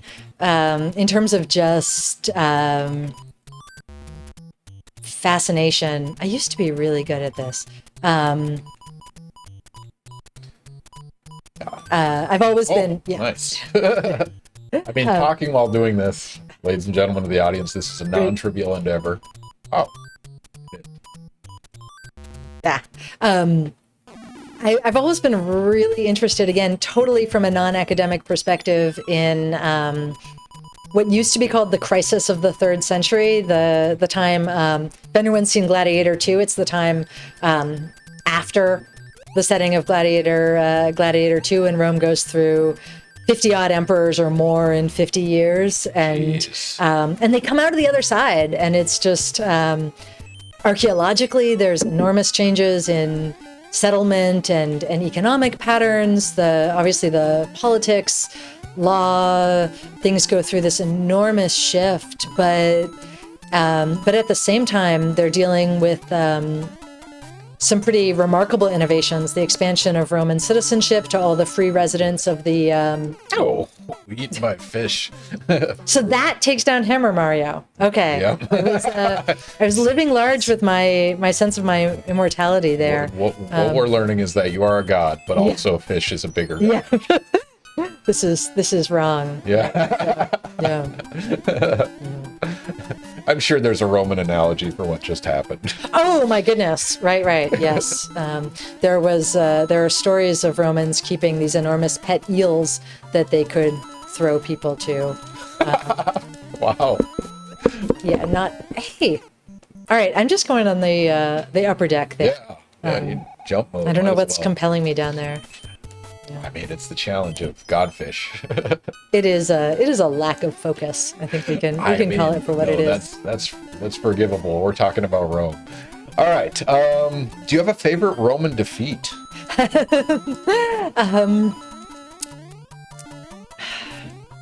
Yeah, I probably do. Let me think about that for a moment. There are so very many to choose.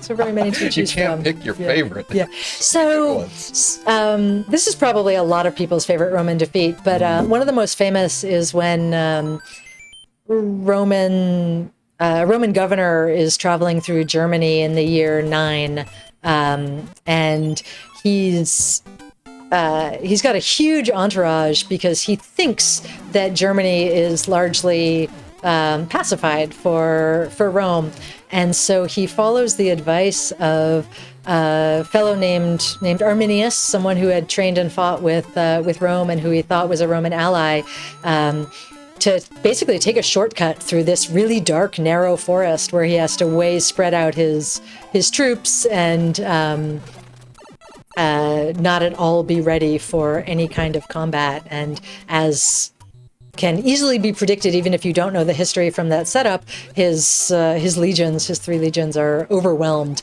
and destroyed in this famous battle in the Teutoburg forest. And it seems grim to have that be favorite because of the incredible casualties, but there is something so perfect about the fact that the borders of the Roman Empire ended up essentially being where they were because one Roman commander could not read the room, that these people did not like him and were not actually going to be welcoming him as a benign provincial administrator, and were instead going to hack up all the people that he was responsible for into variously small pieces. So I put the wiki link in there, the Battle of Teutoburg? Yeah. Teutoburg Forest. Yeah. It is really well studied because the site has seemingly been found. Oh, wow, that's cool. Yeah, it's pretty incredible. Yeah, so what I Googled for that was Roman governor, Germany, 9 BC defeat. Yes. It got me there for the first one. I know. Internet is amazing. Yeah. I love Right. it. Yeah, I mean, there are more elegant defeats. There's one in 216 BC in the area of the Po River up in what's now northern Italy, where a consul elect, a newly elected Roman commander, is ambushed, and the Gauls, the tribesmen who defeat his army, take his skull as a trophy and clean it and gild it and use it as a ceremonial drinking vessel. So Pretty gangster move right there. it's, one of the things that's not always clear in ancient battles is how you determine whether or not What's happening? I think the ship flew away somewhere and I was not paying attention, Oh, yeah, so I've yeah. got to You gotta follow go it. back through the tube. Yeah, Yeah. okay. I lost track, so go to the right. Yeah. Yeah. Sorry, guys. So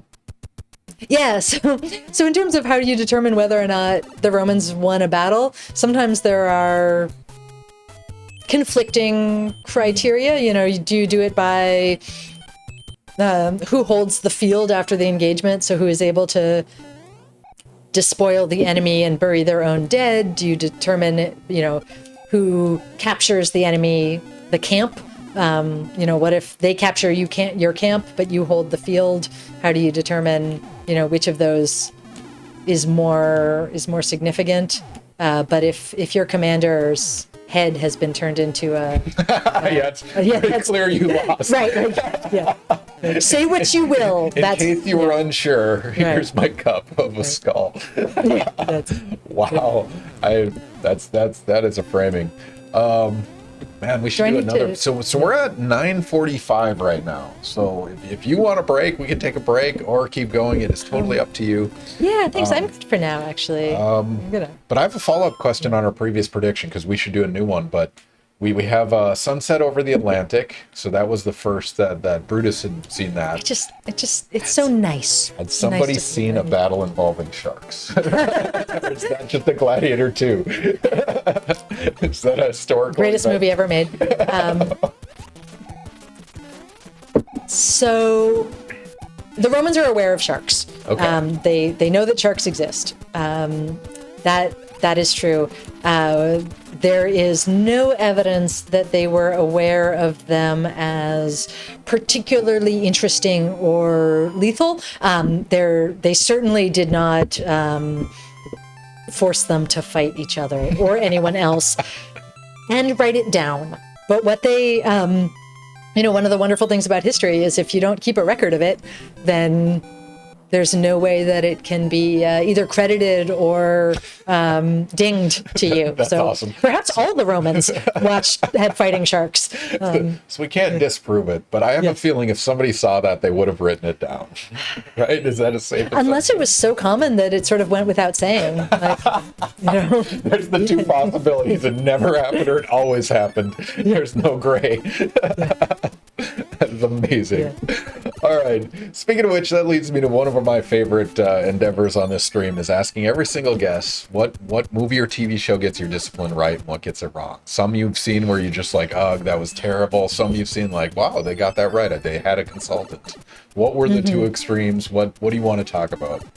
And I'll note, I'm excited to ask you this because the Challenger Center in Tallahassee shows movies in their IMAX theater, and they regularly have events where they have a expert guest talk about it. Like they had Greg Erickson talk about Jaws, Dinosaur Bites afterwards.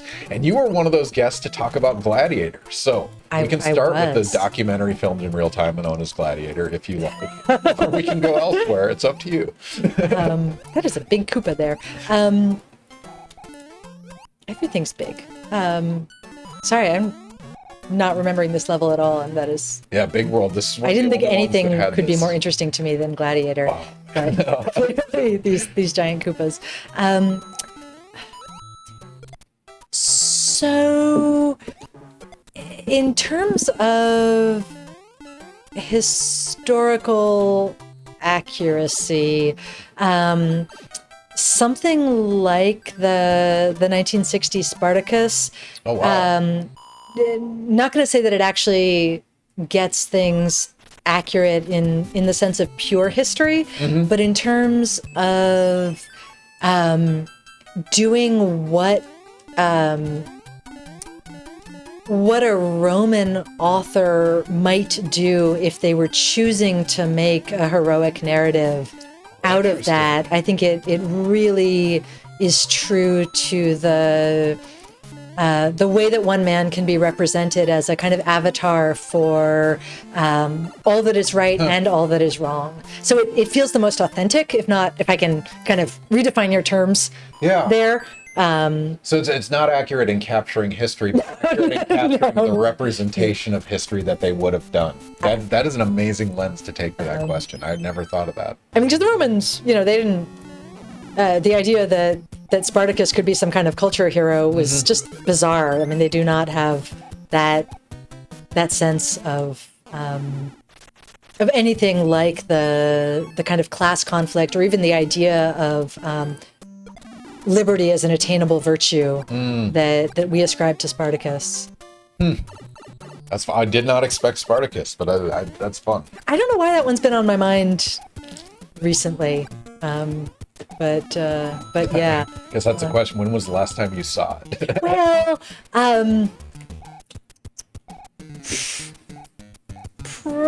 I don't want to maybe admit that I watch it every few years. I mean, given your expertise, I will not hold that against you. I teach this ancient world in film class sometimes. Yeah. It rotates around a lot of faculty, but every time I teach it, I watch a whole lot of the films, both the ones I teach and the ones that are sort of adjacent to the ones I teach. And I always notice different things and appreciate them differently watching them again. So what's your, just briefly, what's your list of movies that you would... Spartacus is on there. Spartacus is on there. Big fan of Quo Vadis. Player. Yeah. Quo Vadis. Yeah, so it is a semi-biblical epic. It's set in Rome, but St. Peter has a speaking role. It's a morality tale. Peter Ustinov plays... Can you spell that? Quo, V-A-D-I-S? Q-U-O space V-A-D-I-S. Okay. Quo Vadis, 1951. Yeah. It's, if anyone likes the Gladiator movies, when you watch Quo Vadis, having seen the Gladiator movies, there's so much that is, we could say derivative, or we could say an homage to the classic sword and sandal films like Quo Vadis. It's pretty awesome. Brand Dominion. Ustinov as Nero is unparalleled. Right. This is something everybody should experience this at least once. Yeah. That's awesome. That's when we knew how to make good villains back then. There's the link. If anyone's interested, I'm going to have to take a look at it because I've never seen this movie. It's very long, and not usually a big hit with my students. So, all right, that. Unless You're right, aren't you? Yeah. I am not even trying at this point. No, that's fine. That's it. We're focusing Look, I on can the run fast. conversation. Yeah. All right, let's talk about Gladiator because Yes. we need to. All right, which one should we start with? One, obviously, let's be historically accurate.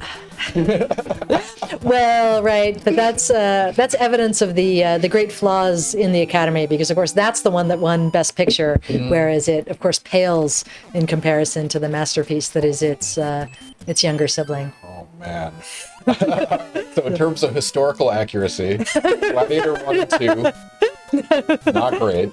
in terms of storytelling, we are indeed entertained. Yeah. Cario, you captured it perfectly. Right.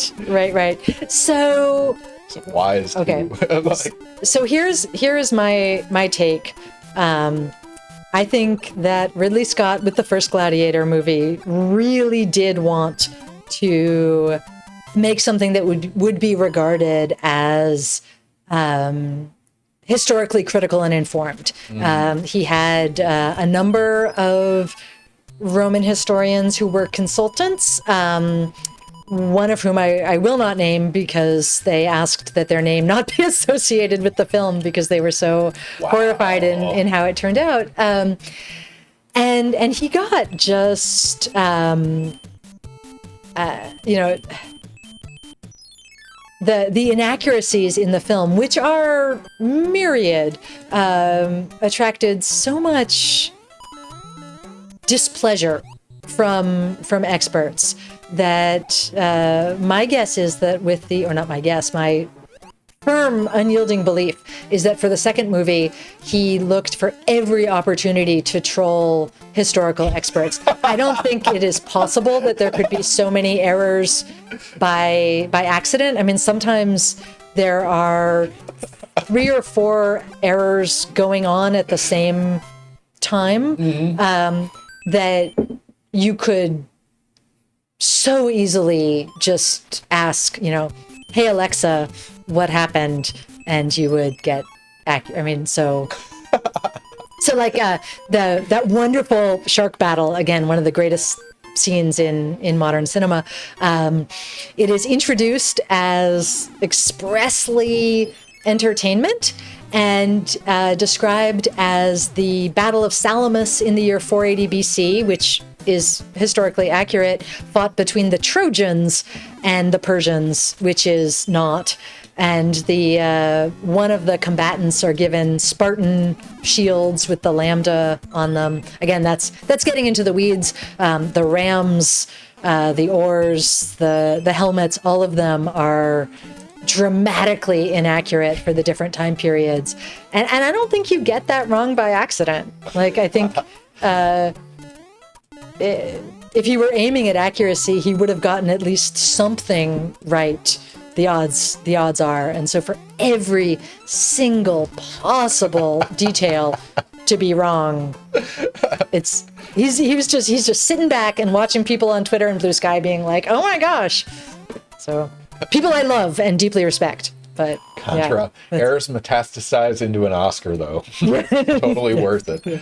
So the first movie, talked to consultants and said, nah, I'm going to do whatever. Second one, maybe talk to consultants. There may. I don't. Yeah. I haven't made a study of it. I decided to just love it for what it is. Just how wrong Gladiator 2 is. Well, I mean, there's no way to even start that question. Related period piece. Have you seen Pompeii? No, I'm not sure I know what this is. Pompeii was, what was that, like 2018, something like that? Also, where do I... Oh, wait. 2019. So it starred Kit Harington, Jon Snow from... is that one? No, not that one. Pompeii, where is it? 2014, there it is. Yeah. I kind of, with that one, right? Like, everyone knows how it ends. What's the plot arc supposed to be? It's such a great disaster, like holes opening in the ground and slave has to save the princess. It is just... Before the next time you come on this stream, I insist you watch Pompeii. I am absolutely not going to do that. Are you at least curious whether it's better or worse than Gladiator 2? First of all, nothing could possibly be better than Gladiator 2. So, that's the hill I'll die on. Yeah. All right. So, confession. I don't judge me for this. I find everything to do with Pompeii just horrifying. I dread that day in teaching more than any other. I don't it's fascinating in a lot of ways, but it is just so sad. And those the way the body casts are used. I mean, no, hard pass. Yeah, that's fair. I mean, if this is any way to sway you, the tagline is "No warning, no escape." The end of the movie is, I'm not going to spoil it for you. If you're ever going to watch it, but Except there were so many warnings and most people escaped. It's like many warnings, much escape. it ends with this chariot race away from the volcano, and it. Okay. All right. I mean, all right.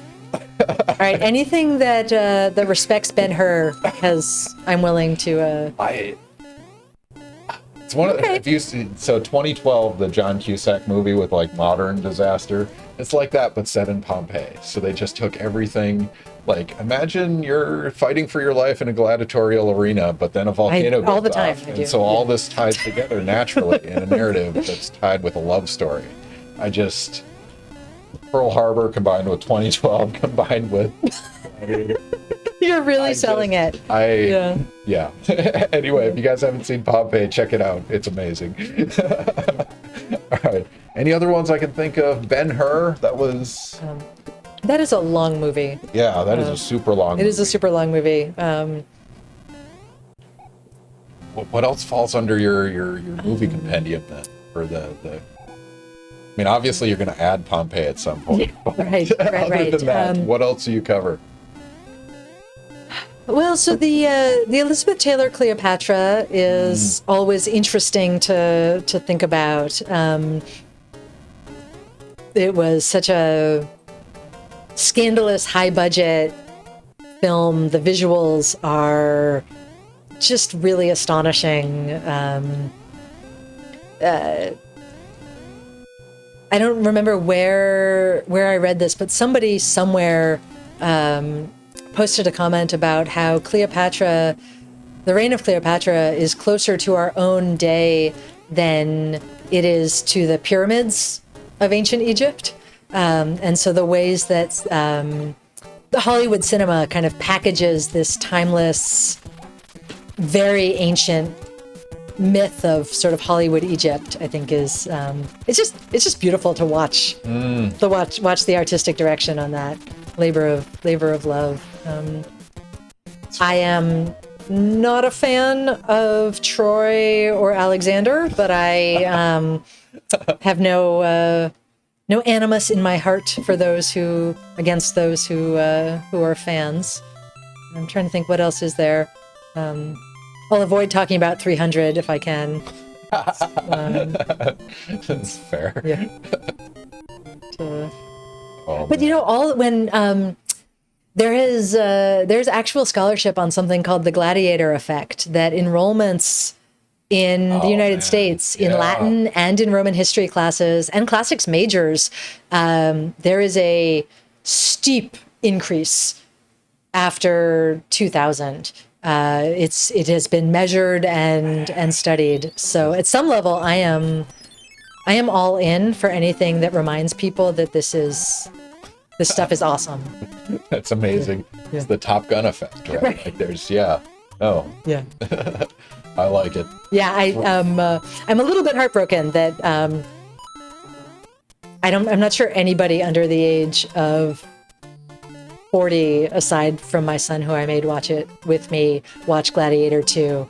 None of the times I saw it in the theater, I mean, I was often the youngest person there. Wow. So I don't think it's going to have quite that effect. But maybe in larger metropolitan areas, there was more interest.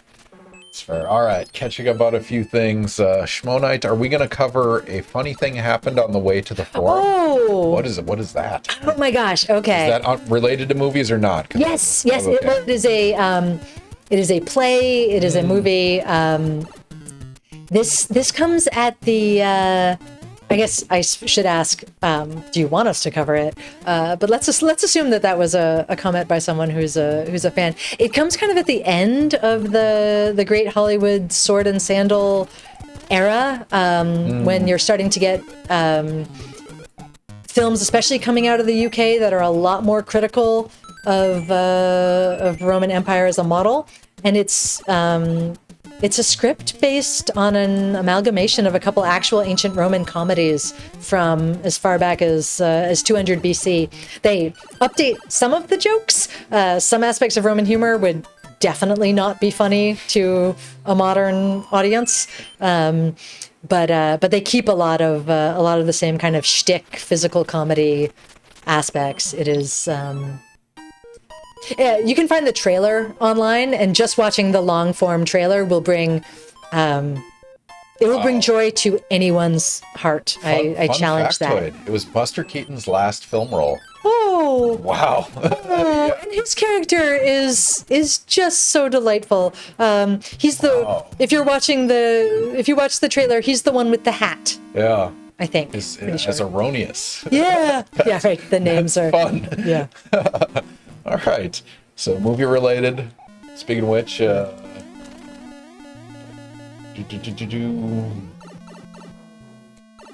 what's the Monty Python brief history? History of the world? Yeah, well, there's Life of Biggest Brian Dickest? has. Was there a Biggest Dickest and documented? I had a. Sorry, not Monty Python. You're right. Mel Brooks. Brooks, Stupid. Cuddle Puppy, welcome back. Good to see you. Monty Python has some great skits with it, but I just never really got into it. Yeah. I had a Cuddle high Puppy. school boyfriend who was obsessed with Life of Brian, and so kind of vowed never to watch it. Also historically accurate. You know, I mean, the past is Maybe. open to interpretation. Maybe. It's, As realistic as other interpretations. Yes. You can't take joy in it. Yeah, exactly. Let's Cuddle Puppy. How do you compare the movie Fall of the Roman Empire to Gladiator 1? They're basically the same premise. Yeah. Is that sarcastic? I haven't seen Fall of the Roman I have not seen that one for a long time. So my 20-year-old self would say that Russell Crowe really makes Gladiator. That was a big draw back in the day.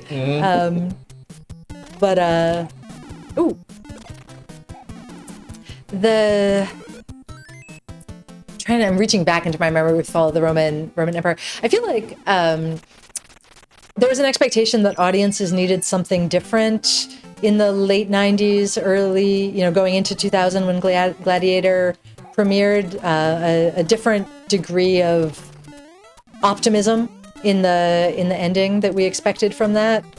I mean, the idea that somehow one person's fundamental sense of honor and character can be the thing that saves us if we're willing to be open to it. We just need to wait for that savior figure. On a related note, Cuddle Puppy said the Fall of the Roman Empire is stylistically similar to Spartacus. I guess thematically Right there, that makes sense. When was Fall? That was 62.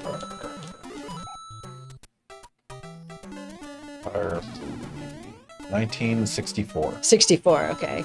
Yeah. So Spartacus, when did that come on? So the amazing thing is, right, Spartacus. 1960. All these films that they're shot on film, so they have, if they have a scene with 10,000 soldiers, those are actual. Yeah. In the Ben-Hur chariot scene, there's in film lore. I know there was one of those around here somewhere.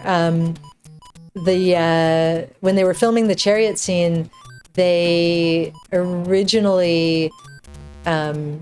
Sorry, losing my train of thought. The cars that they had that were they had the camera mounts on were not actually fast enough to stay far enough ahead of the horses. So they were filming in the Mediterranean, and they had to import an American engine to attach to this film trolley to stay abreast of these thoroughbred race racehorses. So, I mean, it's an entirely different viewing experience when you realize that, none of it is CGI.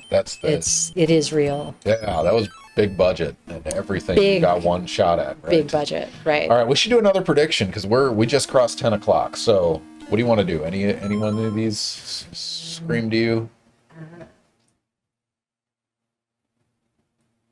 Okay, so the religion one is probably self-serving, just because I'm going to be fascinated to see where that one goes. All right, how's that? So let's cue that one. And I'm gonna murder pronouncing this name. All right, ladies and gentlemen, we're going to do a prediction. If you're not following us, click the follow button. Use your standard internet units to gamble on this question that we're going to pop up on the screen right now.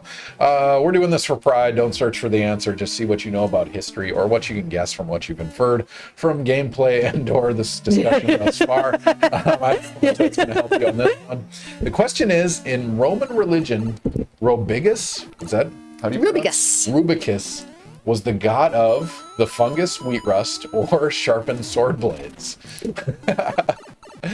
I love the contrasted answers you came up with for these. It's Robigus was the god of fungus, wheat rust, or sharpened sword blades. Which one of those two?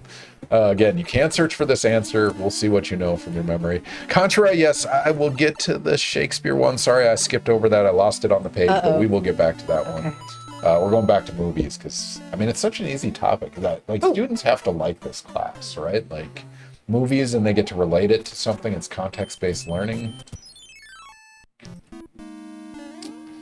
All right. Sometimes it takes all the joy out of a movie. If, I'm not allowed to watch movies about ancient history with anybody else because I'll be yelling about the stirrups the whole time.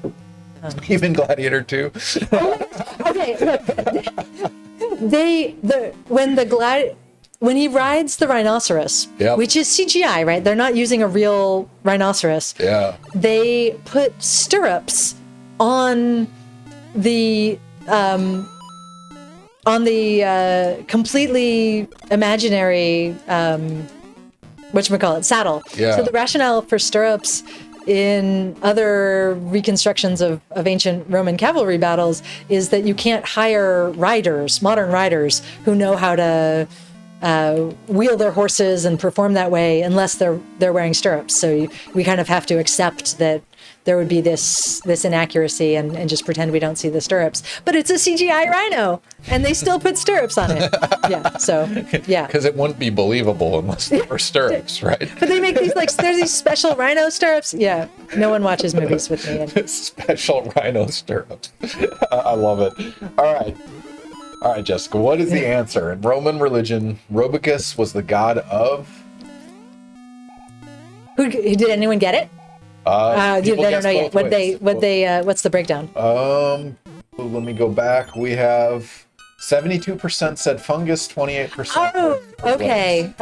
Good job, folks. The answer is fungus. The answer is, so Robigus, or it is sometimes given in the feminine form Robigo, is a particular kind of mold, wheat rust, that grows in damp climates when there's if the rains come at the wrong time after the wheat is maturing. And so on, I think it's April 25th, you sacrifice to Robigo or Robigus to keep the mold away. What do you sacrifice? Oh, I hoped you wouldn't ask that. I don't know. You don't have to. I don't need to know. A puppy. Oh, no. Maybe not a puppy, but probably, a dog, a little dog. Oh, no.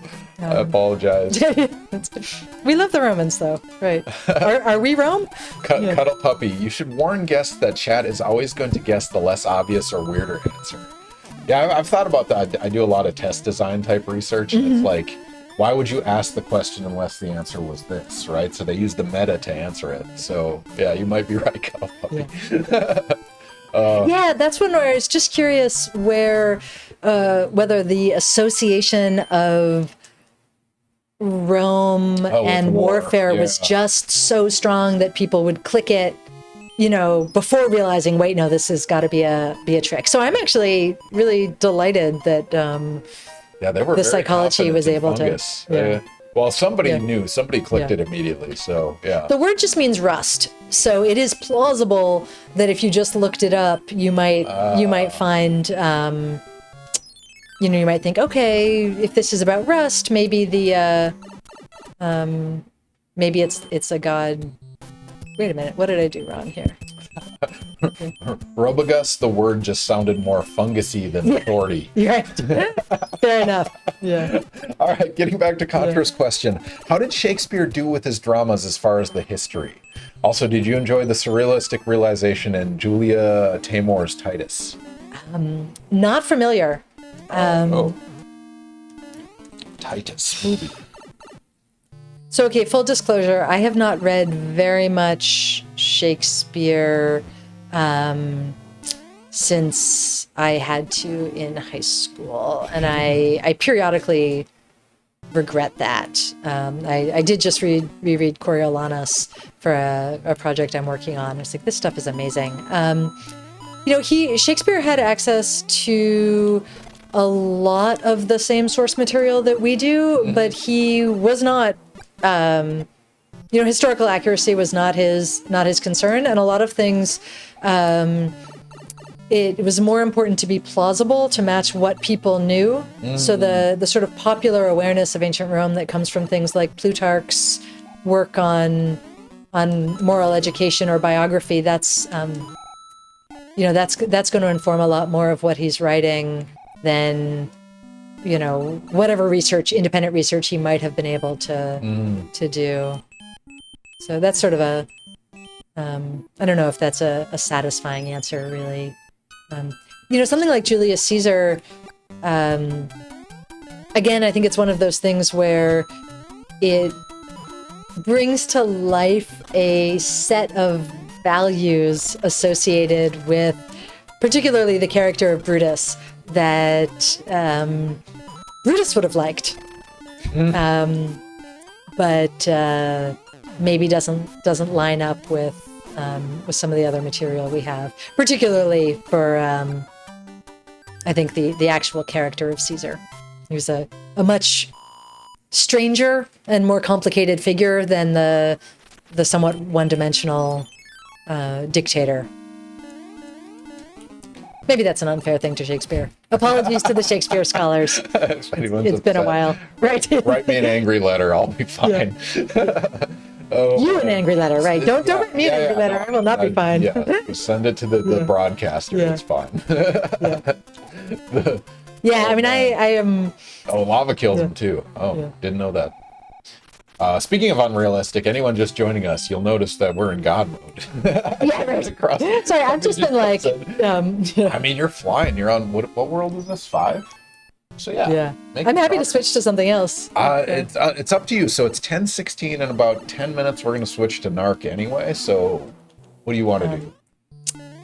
We haven't done the very first Mario yet, right? Want to do Mario 1? Let's do it. Yeah, let's zip over to that just for a minute. Gods aren't immune to gravity or lava. True story. True story. Oh, all right. So we have we have 43 minutes left in the stream. We'll get to NARC in about 10 minutes or so. Man, is there anything else? I haven't gone through our canned questions. Is there anything I had listed? Oh yeah, you wanted to talk about the Earth is flat or anti-vax equivalent of your field. So what does that look like? The misconceptions, the historical inaccuracies? What's the... I think... did I say I wanted to talk about that? I don't know. I thought you had an answer for that one. I could be wrong. I think it is really interesting. So this Mario is harder than I remember. The ways that certain myths about Rome, particularly the fascination with how both the Republic and how the Empire fell, they become part of our discourse. People will talk about crossing the Rubicon. They'll talk about their barbarians at the gates, and the explanations for things like the fall of the Roman Empire that were current and advanced, particularly in the later 18th and 19th century, they're as deeply politically motivated by their own authors as many modern historians are with their reconstructions. And so particularly when you've got the emergence of what will become modern nation states, they're all looking for what their ties are, what the Roman Empire has to offer them, and sometimes misconceptions about particularly the role of mass immigration or the use of foreign auxiliaries just become so part of what we think brought down a society that it can do real damage when that's obviously everything is part of the story, but collapse is not monocausal. And most of the time, people don't know that they're living through a collapse. I think we imagine, like you're talking about Pompeii, right? That we like to imagine that the end of the world will come in fire and brimstone for whatever reason. That's comforting to us because there's nothing we can do about it, right? If you are standing on Mount Vesuvius on the wrong day, doesn't matter what choices you made, how much olive oil you stockpiled. It's not on you. Yeah. Whereas if it's something that is very, very slow and very complicated and happens over many generations, then you are actually responsible for how you prepare and respond your community. I mean, there's something romantic about a catastrophic end. Yeah, like why? I don't know. It's just, yeah. I saw someone on... I have a guilty pleasure in some of the prepper subreddits, and someone posted about, be sure to stock up on clarifying shampoo so you can wash the nuclear radiation out of your hair. And there were like many, many thousands of people being like, no, run towards the blast. Like, don't try to survive this. I was like, no, if it makes you feel better to buy some Johnson's baby shampoo, just let them have their shampoo. I don't think that's the make or break purchase, but right, but if you sleep better at night, no, look, placebo is real. Let's take it and enjoy it. Man. Yeah. That's your guilty Reddit pleasure. Well, I had to stop because there were things like who would win a destroyer class nuclear aircraft carrier or whatever, or the Roman Empire under Trajan, and people have a lot of ideas about that, and. Oh man! I stay up too late. That's fun. Do you have any favorite history subreddits? You go?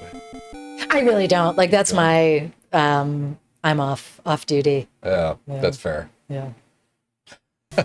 It's a lot of prepper conversation going on. Right. Yeah. Oh, that and what's wrong with your cat is a good one.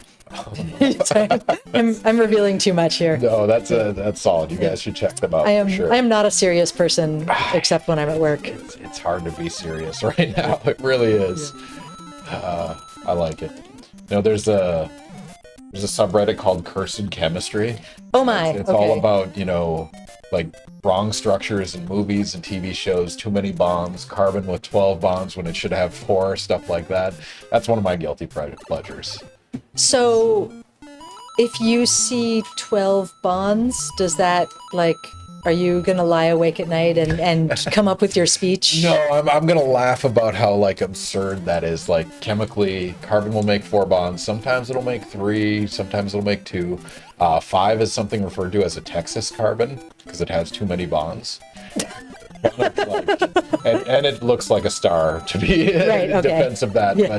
But when you're grading an organic chemistry test, a student that doesn't understand bonding will put 5 bonds on carbon. Okay. That's Texas carbon. Okay. And then you'll see it showing up in Spider-Man for his recipe of web slinging stuff. So yeah, that's one of ours. But anyway, we should do one more prediction at least. Which one do you want to do? AP Latin or human sacrifice? Can I let you choose? Let's do human sacrifice. We're talking about Not literally, kids. man. Yeah, let's not do it on stream. Violates the terms. But we'll ask a question about human sacrifice in the Roman Republic. Get your internet points ready. We're going to do 2 minutes on this question. We're going to pop it up right now. Click the predict button. If you're not following, click follow. Get your internet units. You can spend them, or just pride in gambling a whole lot of points on this. But the Roman Republic practiced human sacrifice, true or false? And what I like about this is that it really could go either way. We've talked about misconceptions, but also most absurd answer is right. And I like this one. I don't know. This is a fun question. I really like it. Yeah. And I like that I don't know the answer to these questions going into them, so I learn something every time we ask them. You're assuming I don't just make them up. I really am. I'm waiting for a guest to make it up. There was somebody that was like making the rounds on 90s news shows pretending to be an expert at something. Have you seen this story? Like, no. Where do I get that job? Man. It was something really stupid too, but there's clips of him on like 20 different news stories where he's just making stuff up and he's the go-to expert on it. It's amazing. Can we define sacrifice? The ritualized offering to one or more deities by an agent of the state. How did you get to 8-4? Did I hit a hotkey or something? I did not do this myself. Wow. I am either way more amazing. You are on the last level right now. I might have hit a hotkey because I have some stuff saved here. I was not going to question it. All right. Yeah. I also have 103,000 points. I was good at this in 1988, but I was not this good. This stream is pretty amazing. Well, thank you, Misadventures. Oh man, I was worried about Ask a Scientist. We talked about this early in the stream. Like, I shouldn't have named it scientist. I should have named it expert or something. But I'm going to now tell everyone that I am a scientist. I might as well. Testable hypothesis with a time machine. We got this. All right. So what is the answer? Roman Republic practiced human sacrifice, true or false? Yeah, so they did. True. They were not always comfortable with it. It's something that our literary sources try to, find some explanations for why. Does that keep putting me? Where does it put me back? Why the ancestors might have been willing to resort to these measures, but there was a specific ritual in which a pair of a man and a woman from Greece and a man and a woman from Gaul, modern France, would be either killed and buried or buried alive. This is just putting me back. Yeah, I think it's taking you back. Yeah. Okay. The pull of the pipes is such that I cannot not go down them. So was that a... Yes, the place in Rome called the Forum Boarium, the formal cattle market. They would bury them. Sorry, you were starting to... So was that like a religious based thing, or was that like performative political? Like, what was the drive behind the sacrifice? This is something that scholars have tried to figure out, because the three attested examples that we know of in the 220s, I think 216, 114, they can be loosely associated with a time of warfare against maybe Gauls and maybe Greeks, if you kind of squint in terms of how you're defining those categories. I should have coached you through that. It was that pipe. I'm lost in the conversation. Wait, there is one I'm supposed to go to? Yeah, I'll tell you which ones to go through. But sorry, we were talking about, the conversation here, the state itself did it. Right, yeah, so this is a formal ritual. These are probably...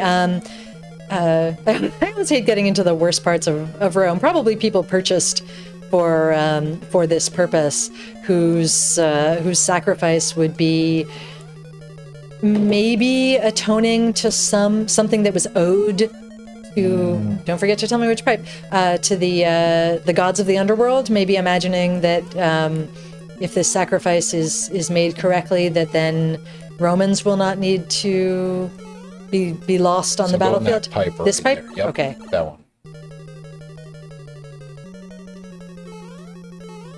I've split. Sorry, I'm setting up. We got to do NARC next. No! No. Yep. Right. Now you want to get on that? That was exactly where you want to go. All right. Are you ready for NARC? Because we're at 10:30 roughly. Half hour to beat NARC is a reasonable timeline. Okay. So if you're up for it, Sure. let's do it. You're the boss. I mean, this is the reason people show up to the stream, honestly, is to watch people play NARC. So, are you ready for this? So this is NARC. Before you press start, you need to know the lore. Obviously, Yes, okay. history matters. So, NARC, no one had the guts until now. You are Max Force. Your mission, bust Mr. Big and destroy his dreaded criminal empire, seize all contraband, stolen money, illegal weapons, use rocket bombs, high-powered machine guns, apprehend all suspects, protect the innocent, punish the guilty, stop at nothing. Okay. Just say no. You did DARE Right. program, right? But I'm not playing a narc, right? I'm taking out the... You are No. the DEA officer. You're combating the drug dealers and the drug empire. Okay, so I'm on the side of the informants. Oh yeah, here. you're gonna win the war on drugs tonight. So feel free to press start. Okay. NARC seems I like love that this in the 80s is what we thought drug... this is exactly what things were like in Yeah. the 80s. All right, so your goal is to walk right as fast as you can and find doors. There's no advantage in killing anyone, just so they don't slow you down. Holding A is bullets, tapping A is rockets, holding B is squat, tapping B is jump. And the thing I'll coach everyone through is you have to do a jump, rocket, and you can practice that throughout the entire game. So even now you can practice the jump, rocket. So tap, jump, and then tap, rocket on your way down. And eventually that'll be super useful against the boss.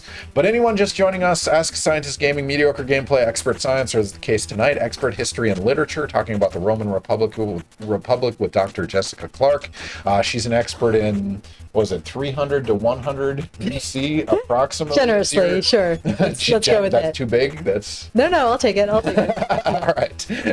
But yeah, we're talking about all things. We've gone through movies. We've talked about history. We've talked about Shakespearean depictions. We talked about, man, how Cato would feel about video games. Standing by that one. Oh, Ooh. man. Yeah, we've been on a journey. So yeah, if you guys have any questions, we're happy to answer those. Okay. Oh. What just happened? You beat the level. Oh. GG's. One level down, about 10 more to go. Contra talking about the human sacrifice. 3 examples. Could have been a nutty accountant. Like that's an outlier event, right? Right, but then there's so many things that we take as sort of given, that we have fewer examples for. Yeah. So this is one I think it is useful to take a. Would you say that? So B. Yep. Tap B and then tap A. Yep. So just one tap on each. Yeah, there you go. But you're going to tap the rocket a little later. Okay. Also note, these guys are throwing syringes at you. So like, you just got some heroin. Exactly what the 80s were like. Yeah, right. You just walk down the street and people throw drugs at you. That's what I loved about DARE. It was like this, people are just going to give you drugs all the time. They're going to share free drugs. Needless to say, that is not what the 80s were actually like. Right. I mean, I don't know about you, but we were just able to roam basically totally free. Nobody knew where you were. If you had a bike, you were just go anywhere. Yeah. I was small town, but you went anywhere in that small town. I lived in Boston, so we all public school kids got a free bus pass. You could only use it during, or you couldn't use it during times you were supposed to be in school. So it was not. So you're gonna have to shoot these guys with bullets. So holding A.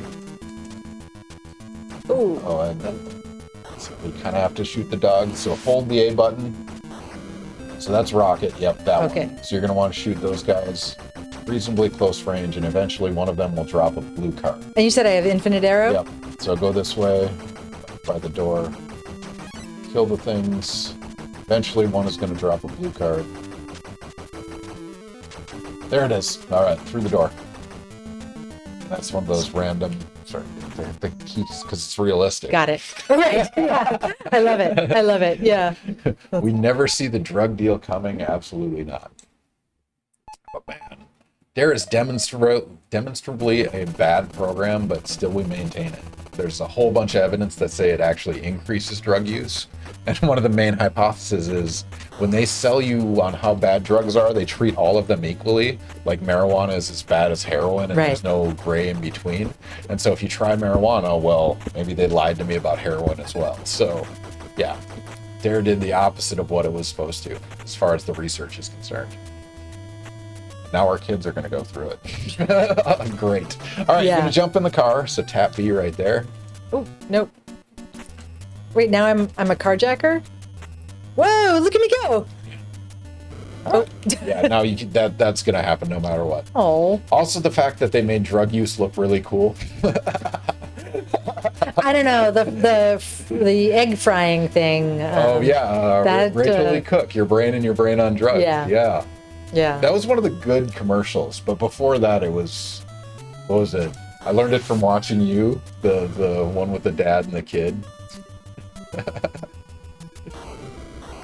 Oh man.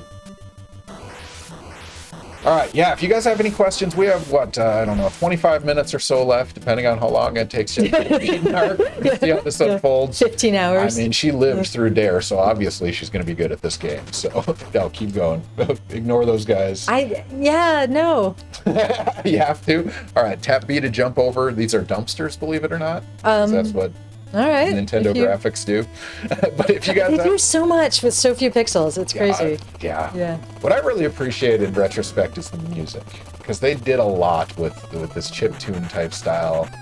Some of the games have spectacular music. Maybe NARC is not one of them. Actually, I like the NARC song. It's recognizable. All right, if you guys have questions for Jessica, feel free to throw those in chat. Also, if you guys can think of somebody, we'll raid at roughly 11 o'clock. I guess we can wait a couple minutes to figure out who those are. But yeah, if you guys have any questions you want to ask, we're happy to talk about them. I guess so we talked about, you know, history versus classics. There's some delineation between modern history and ancient history. Where's the line drawn in that, roughly? Yeah, so I'm a Roman historian, so my sort of innate imperialism has me viewing ancient history. What do I do with these guys? You can shoot them if you hold both buttons. You can squat and shoot the dogs. There you go. Then they turn Sorry, puppies for don't some judge reason. me. You know, so I would say the line, I don't think it's wrong to put it in the 15th century. If you get something like the So jump in and stay on the bottom of the screen when you get in there. Tap B. There you go. All right, down. Stay down. Oh no. No. All right. Sorry, we're walking. you told me. I did. Okay, sorry. No worries. I am not going to beat anybody's time limit here. worries. Yeah. You know, I think the advent of the printing press, movable type is one of those innovations that just so dramatically changes the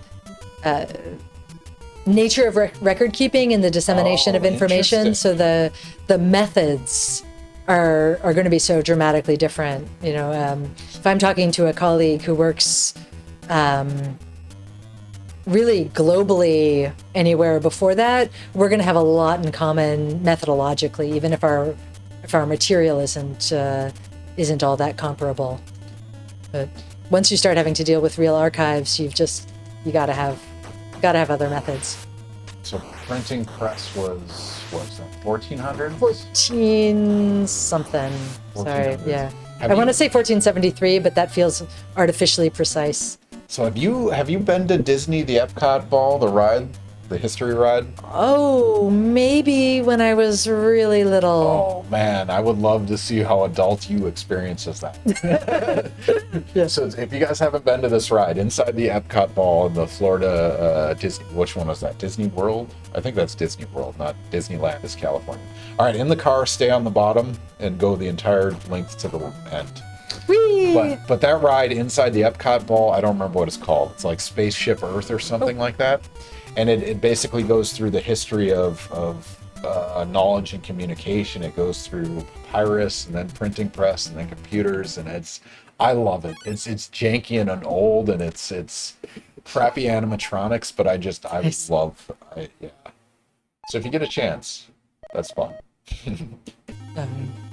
Yeah, I suspect I would be insufferable. That's awesome. Yeah. So out of curiosity, is your kid interested in history? He's not interested in it. I think he doesn't have a. So keep going to the last door here. Maybe I am. Watch out for the clowns with knives. Yeah. Because that's what Okay. they taught us in Dare. Yeah. There are a lot fewer of those in real life than I was led to believe. Only slightly fewer. No, I think I feel bad for my son So you're gonna go left. because everything becomes a bit of a lecture. Yeah. Well, I have the same thing with my kids in science, right? Because everything is like soap in your hands. Is science, hydrophobic, hydrophilic, and Yeah, right. I don't know. I don't want to deter them, but also I want them to get excited. So there's a balance. Well, and for grade school kids, the 1980s are history, Oh, man, don't say and that to me is problematic. Oh man, anytime I see a post on Reddit where it's like, we're closer now to X date than it was to Julius Caesar, I'm like, nope. I don't- yeah. So go left on this one. What you're going to do is shoot these Rambo-looking guys at relatively close range with bullets, and one of them is going to drop a green card. Am I not supposed to run into the bushes? I mean, you can. Those are marijuana plants. And Oh. Some of them explode. Just like the 80s. Right. This is so accurate. My goodness, some they really had a busybody. consultant. Some Oh, and look at busybody. the hats. Yeah, Oh, that's man. like totally Madonna there. Speaking of drugs in the 80s, I don't know if you ever saw the Cheech and Chong movies. I saw a trailer today for it's Cheech and Chong's Last Ride, and it's a pseudo documentary covering their comedy, their experience. It looks amazing. Is it like for real, or is it a? They don't. It seems like it's for real, but also they don't take it too seriously. So But it's pretty amazing them talking about. Do I still have the their green story. card? Yep. You're good. Okay. So yeah. Okay. But yeah. Don't think I got very many points that time. You mean the Yeah. 1900s? Yeah. Man. Yeah. Oh God, I Ouch. had one of the undergrads. Like we look through literature for chemical reactions, right, and previous synthesis and stuff like that when we want to make new molecules. And he's like, "I don't trust that paper. It's from the 1900s." Really? Like we didn't have pure chemicals or NMR or knowledge at the time. Oh man.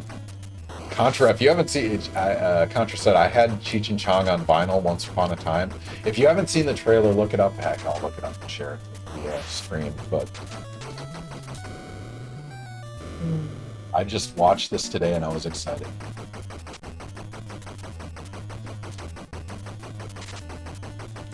Last ride.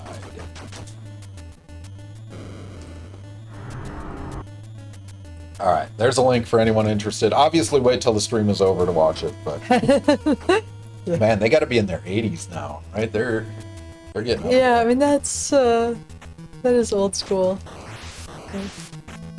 How are you feeling about NARC? It is it's a little samey. Yes, Yeah. you saunter and shoot. Right. It's sort of like playing the original Halo, but like in the arcade version, Oh wow, except with the infinite ammo. yeah. Man, you played Halo? For sure. Oh wow, we could have busted that up tonight. Halo is my go-to game in undergrad. I played so much multiplayer. You have the red card already. Sweet. Yeah, those songs will be burnt in my brain forever. I've never played it on a console. I've only played it at the PC the arcade version. Yeah. So like it's not. I don't know how comparable it really is. That's a good vibe. I played the arcade. They have it. There's an arcade here in town called Hangar whatever. Hangar 48. Yeah. Something like that. Hangar 48. Something like that. Which. Oh, that's the shooter one with the yeah, trigger? Yeah. Okay, yeah. So you have that card. Blue card already.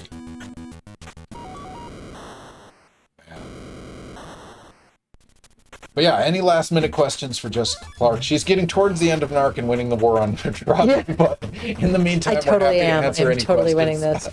So these, You have to. right.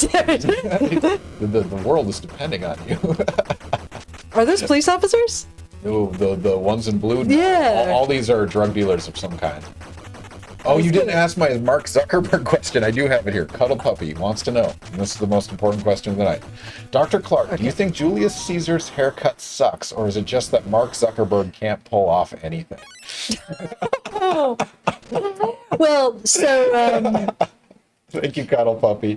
Tying it together at the end of the night. right. So Mr. Zuckerberg's sister, Donna Zuckerberg, is actually Dr. Donna Zuckerberg. She got her PhD at the same institution that I went to, though we didn't really overlap that much. So he potentially has an in-house consultant for getting that look right, though I don't know if they actually do it.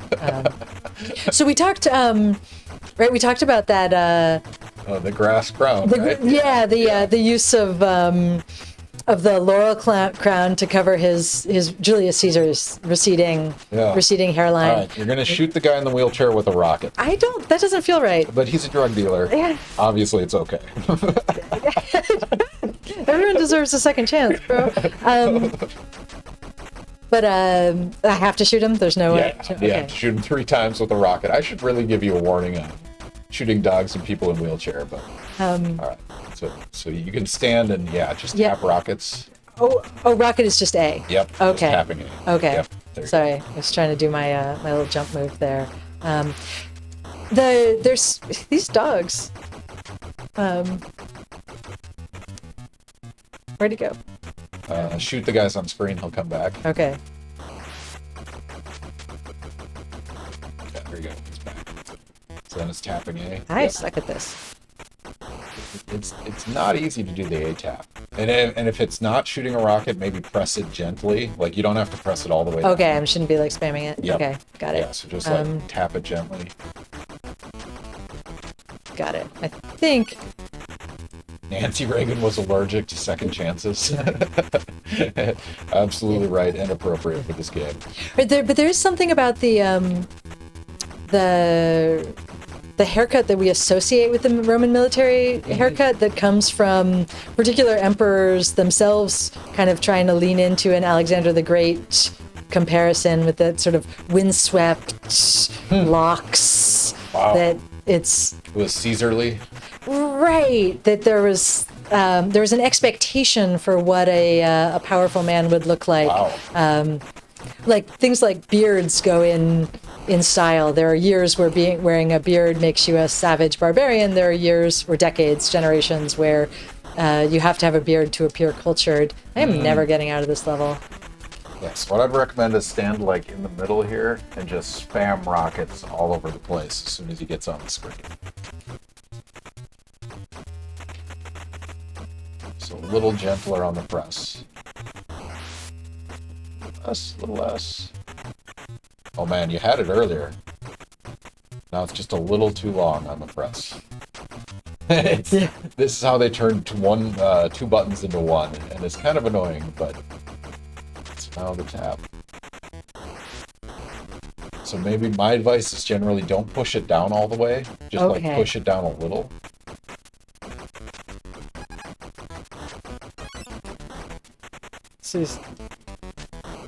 There you go.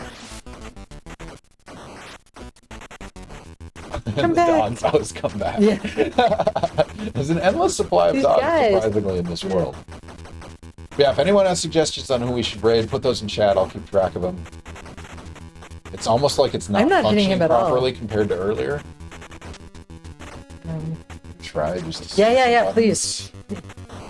Knock this guy out. Yeah. Yeah, there's the... Oh, I'm watching it on the wrong screen. There we go. So yeah, it's just gently... Okay, you can. No. You just, no, I'll do it. Yeah. Sick of it. We'll get you to the next one. So you gotta kill those guys, then he'll come back. Oh, those green puppies.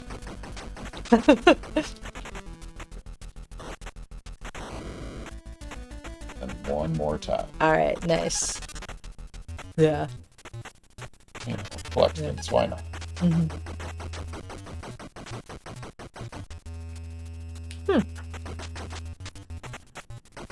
Alright, now it's gonna come back. All right. Thank you. Thank you. Can you, if you botch it, you gotta bring in Super Pit Pro. Yeah. Fun factoid, I'm the former world record holder in this speed run. Oh I got beat by a guy named Super Pit Pro, who beat me by 3 seconds. Oh my god. Whoa. So yeah, there's some Whoa. lore behind this. Thank you, Cuddle Puppy. So bitter. Yeah, it was before my second daughter was 3 born. seconds. Yep. All right, Oh, so okay. you're going to go to the top of the screen. You can get away from the tongues. Then it's jump, rocket, and the hat. And this is a rate limiting step for a lot of people. And if you get sick of it at any point, I'm happy to intervene. But I recommend walking away, turning around, jump, rocket. Contra had a question. I'm not keeping track of questions here. Well, let me go. Get away. Ah. Oh, there it is. Yeah. Okay. Contra asks, Dr. Clark, with the type of texts you study, do you ever come away from a reading feeling a bit traumatized or sideswiped by the information? Oh, that is a really good question. I mean, you kind of talked about that with the Pompeii experience. Yeah, I really those casts really get to me. But the writings, is that? Yeah, I mean, so. Sorry, it's a really good question, and It's a very not heavy one. question while you're fighting Mr. Bake. Who's throwing tongues at me? A lot of I didn't. Oh, that was close. Except not. I think I'm maybe getting the move a little bit, Yeah, but and then run away and do it again. run away. You got plenty of room this way, so just Okay. turn, run away. Yep, now you can stop. But I'm not jumping. A little too long on that, yeah. And then run away and do it again. Run away. All right, sorry. So Roman writers are. There we go. Okay. Yep, so you got the jump and then the But run. not That the was close. timing. Yep, so gentle on the Yeah. Roman writers are a lot more comfortable with jokes about sexual and domestic violence. And so you don't necessarily have, if you're reading a text for the first time, they're casual violence against. Oh, there you go. All right, rockets to the face. Okay. So get away from him. You don't have to jump anymore. Yep, so now it's just tap rockets to the face. So you can be reading something and there may be, ooh, that's quite the graphic. God, man, I hate the conversation we're having. Run this way. And what you're going to do is bullets now. So run away. Yeah. But I can't run. I just walk my little path. Yep. I don't actually so run. Between the black lines here, so move up a little. You're going to turn around and shoot bullets. That's holding A. And just move up and down a little bit. And yeah, so What's run my away. target here? Yep, see the vertebrae went away? Yeah, so, nice. Go back here, yeah. So up between the lines, turn around, move up and down a little, and then run away. Run away. Okay. Alrighty. Interesting. So sometimes you, especially because they are a society where slavery is ubiquitous, you can be reading something and not necessarily know if you're reading the text for the first time that you're going to come across a casual reference to all different kinds of violence. And after I had a kid, some of that narratives about enslavement in particular, just, they would, and stories of infant mortality and the little tombstones, they just hit hard. Man, I was not like, I didn't expect Parenthood to change how I experience movies, shows. Right. But it does. In It a profound does. way. There are things I just do not want to work on anymore. But there's also, with that, there comes some pretty incredible moments of beauty and connection that, it's, there are types of pain that are universal, and we can't necessarily always get the jokes, but the things that make them mourn are things sometimes we can share. And that's a really kind of awful, macabre way to be thinking about it. But yeah, it's. Did I do it? Yeah. Is that it? So up, get to the door. We have one more level after this. What? I thought you said that was the boss. But that was the boss. Now it's civil forfeiture the level. Now you go to the right. which is just a terrible thing, guys. No, it's true. Unless it's an 80s video game, then it's. This is a lot of gold. How am I carrying man, all this? 24K. It's no joke. That's going to be really heavy. Am I supposed to be getting it all? No, you don't need to. Oh, okay. You don't have to get any of it. Okay. You are 24 minutes and 7 seconds. You won the war on drugs. Congratulations. Nice. Close the night on a satisfying note. Actually, we have like 6 minutes left. You want to do some Battleship? Yeah. Okay, let's do one round of Battleship. All right. We won the war on drugs. Congratulations. Oh, no, it's just the training mission. Now I've got to go out and... Contact your local DEA recruiter. Okay. Oh, you've got to put initials in. So congratulations. You beat NARC in 24 minutes and 7 seconds with a little assist on wheelchair Mr. Big, but so it goes. Congratulations. Go down to end. There you go. Written in the history books. And Nice. It'll be on YouTube forever. Yeah. That's the thought that's going to linger. We have 6 minutes left. Yeah. One of the games on Jessica's list was Battleship for the NES, so we're going to close with some Battleship. So let's do it. I don't remember how to this rotate the... It's one of the two buttons, right? So go down. There we go. Yeah. Okay. All right. I wonder if anyone played this one. Oh man, I never played this one. I don't remember this game. Oh man. Oh, sorry, I'm catching up on a lot of that. Oh, Shutter Island. Yeah, that's a brutal one to watch with kids. Yeah. I'm not gonna relive those. I mean, so going back to Pompeii. So, have you visited these sites? I mean, many of the Pompeii or Colosseum or. Yeah, I was as an undergrad. I did a semester studying abroad in Rome, so there was that, and I've gone back for research trips. Pompeii and Herculaneum. I only went to just the once as an undergraduate, but I've been to Rome a few times, and of course, the Roman Empire. Ooh, got me.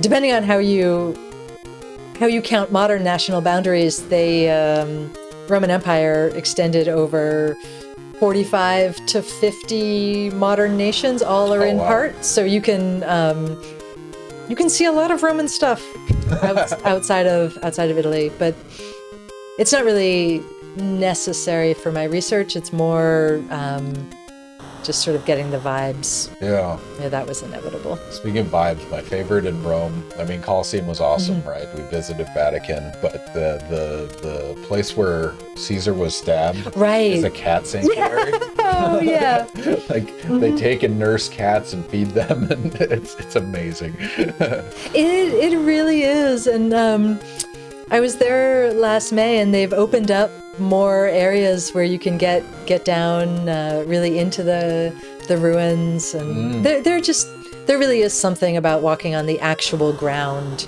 Yeah. I mean, so we went to Pompeii as well, and what struck me is just how big it is. Like, you don't have that perception growing up. You're like this city next to a mountain, but it's a metropolitan area. Gigantic. It's crazy. Let's see. Does that count as a hit? Yes. Okay. Okay. Still. Ooh. living on borrowed time. No worries. We'll let you finish the round. Yeah. Suggestions on who we should raid, throw those in chat right now. But last minute questions. We got 3 minutes left before we've gone from war on drugs to naval warfare. Somebody's going to win this battle. But yeah.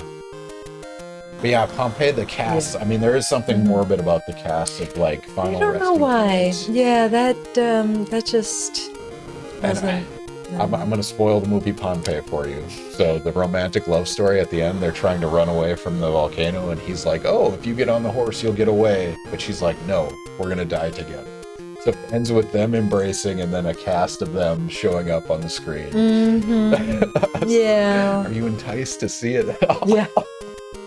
Oh man. But you are right. It's hard to balance making light of that. But man. And there is just so much cool stuff about Rome, and all these amazing stories about the triumph of the rule of law, and these like fascinating anecdotes of people facing off against bad odds, whether that's a villainous political opponent or an actual enemy, and I think I try to look for the more I don't know, the stories that give you a sense of maybe what made it worth keeping that system of government for 500 odd years. And that doesn't tend to be actually the drama. It tends to be the things about how, if you need to bring someone to court, then you have to provide them with a vehicle if they're too sick to walk. Yeah. And the specificity of the law that you don't have to provide them with a cushion, but you may if you want to. And So piggybacking on that, is there a story of ancient Rome that you'd like to be told in movie or play form? So there is this strange little anecdote from the 2nd century BC about a sex worker named Manilia who gets brought to court by a Roman magistrate because he goes to the magistrates and he shows this wound that he got on his head from her throwing rocks at him. And he says that he was trying to inspect her premises as part of his job. And she goes before the people and says, no, he was not on duty. He was, garlanded and drunken and came in the middle of the night, and it wouldn't have been a good idea to let him in. So yeah, we went to an upper story and we threw rocks at him till he went away. And the magistrates decide that, yeah, just because this guy has that official capacity during the day, it doesn't mean that he has it all the time. Yeah. And it's to me, it's just a wonderful vignette about the difference between tyranny and a republic. And we know she was a citizen woman from her name.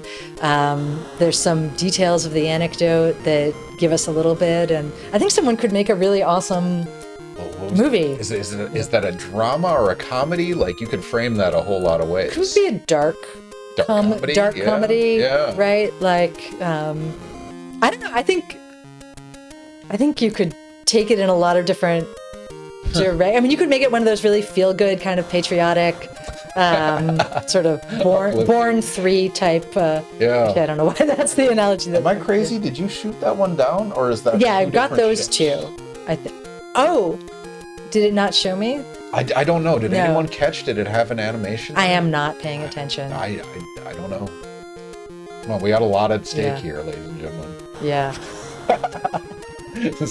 So what I cannot remember is why this was so fun back in the day. Yeah. But there is definitely something compelling about it that the board game Battleship did not have. I think because like with the board game Battleship, there's also always the possibility you could cheat by, looking at somebody else's game board. Contra said Alabastron Party? What is that?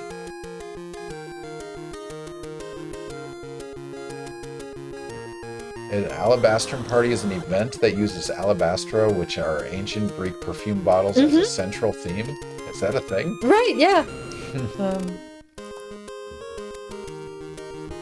Yeah, he's the magistrate in the story is described as being in the garb of a reveler. So think someone like the sort of Mardi Gras crew, kind of. He's got garlands on his head. He's definitely not in uniform, as we might say. So. Oh, I see. If the red circles, it did sync. Okay. Yeah. I was mistaken. I missed the animation. I should have been paying more attention. This is not how you win naval warfare. But of course, the Romans were not known for their triumph of the seas. Cuddle puppy. I prefer vomitorium parties. Yeah. Is that a real? Is that the vomitoria were the basically the exit lanes from something like the Colosseum. They vomit out. They send out the crowds. Though that is not to say that drinking to excess was unknown in the literary record of the Roman Republic. Yeah. My poor little ship up there. Yeah, no, it's holding on for dear. I mean, you got the 2 wide, so you have the advantage, right? What is it? Yes. All right. 4 or 5 ships. This is a war of attrition. 4. No matter what, I got it. There was a myth going that they were where people could go to puke and keep eating. Yeah, so the Hunger Games has a lot to answer for in terms of its shaping people's understanding of classics, which is not to say that people would not indulge that way in antiquity. That gets into the decadent period of the empire. Back in the moral, virtuous republic of Cato the Elder's time, there would certainly be no such excesses. There it is. Yes. Yeah. That's it. That's all 4? Yeah. Right. Yeah. So it's just like the Battle of the Agates Islands all over again. We did it. Yes. So congratulations. A little bit of Mario World, a little bit of Mario 3, won the war on drugs, won a naval warfare while talking about Roman history and Roman literature. That's Ask a Scientist Gaming. So thank you everyone for joining us. Jessica, do you have any parting words for the audience? Oh, just those were fantastic questions. So thanks so much. And of course, everybody should take Latin. That's the advice. Everyone should take Latin. Do you have a favorite question from the night? It might be hard to recollect a lot of them. It's been a journey. And Cato. Yeah, I mean, probably, I am a major Cato the Elder stan, so I'm gonna have to go with objectively worse piece of literature. That was a fun one. Yeah, that's I think that's the one that had me the most politically concerned, right? Because if you say Petronius or Statius, and the chair of my department is listening, then there goes my merit raise. That's amazing. All right. Well, thank you, everyone. Take Latin classes. Thanks so much. Jessica, thank you for joining me as well. I mean, it's a weird invite, but I'm glad you said yes. It's been a lot of fun. Oh, it's just fantastic. And talking through all sorts of stuff, and I learned a whole bunch through the journey, so I really appreciate that. But yeah, if you're not following, click the follow button. You'll get notifications about future guests, including our guest in 2 weeks. That's going to be March 5th. Bargov Karmached. He's a mathematician in the math department, but he does applied mathematics, and he applies math knowledge to various different problems, from biomathematics, which is biological modeling mathematically, or non-equilibrium statistical physics, or social decision making. So he's about applying math to unique problems. We'll ask him about subjectively and objectively worse math. We'll see what he has to say. Fantastic. But yeah, if you guys aren't following, click follow, you get notifications. But yeah, roughly every 2 weeks weeks, check out our About page where you can get a schedule of upcoming guests. It's a wide range of people. We'll have a dance professor on in the summer, which will be fun. I'm genuinely curious where that one goes. But yeah, stick around. We're going to raid somebody at some point. I got to figure out who that's going to be. But always a pleasure. Jessica, thank you again for joining me. And thank you, the audience. You guys make it a lot of fun because the questions take us under. So yeah, we'll see you guys in 2 weeks. Take care, y'all.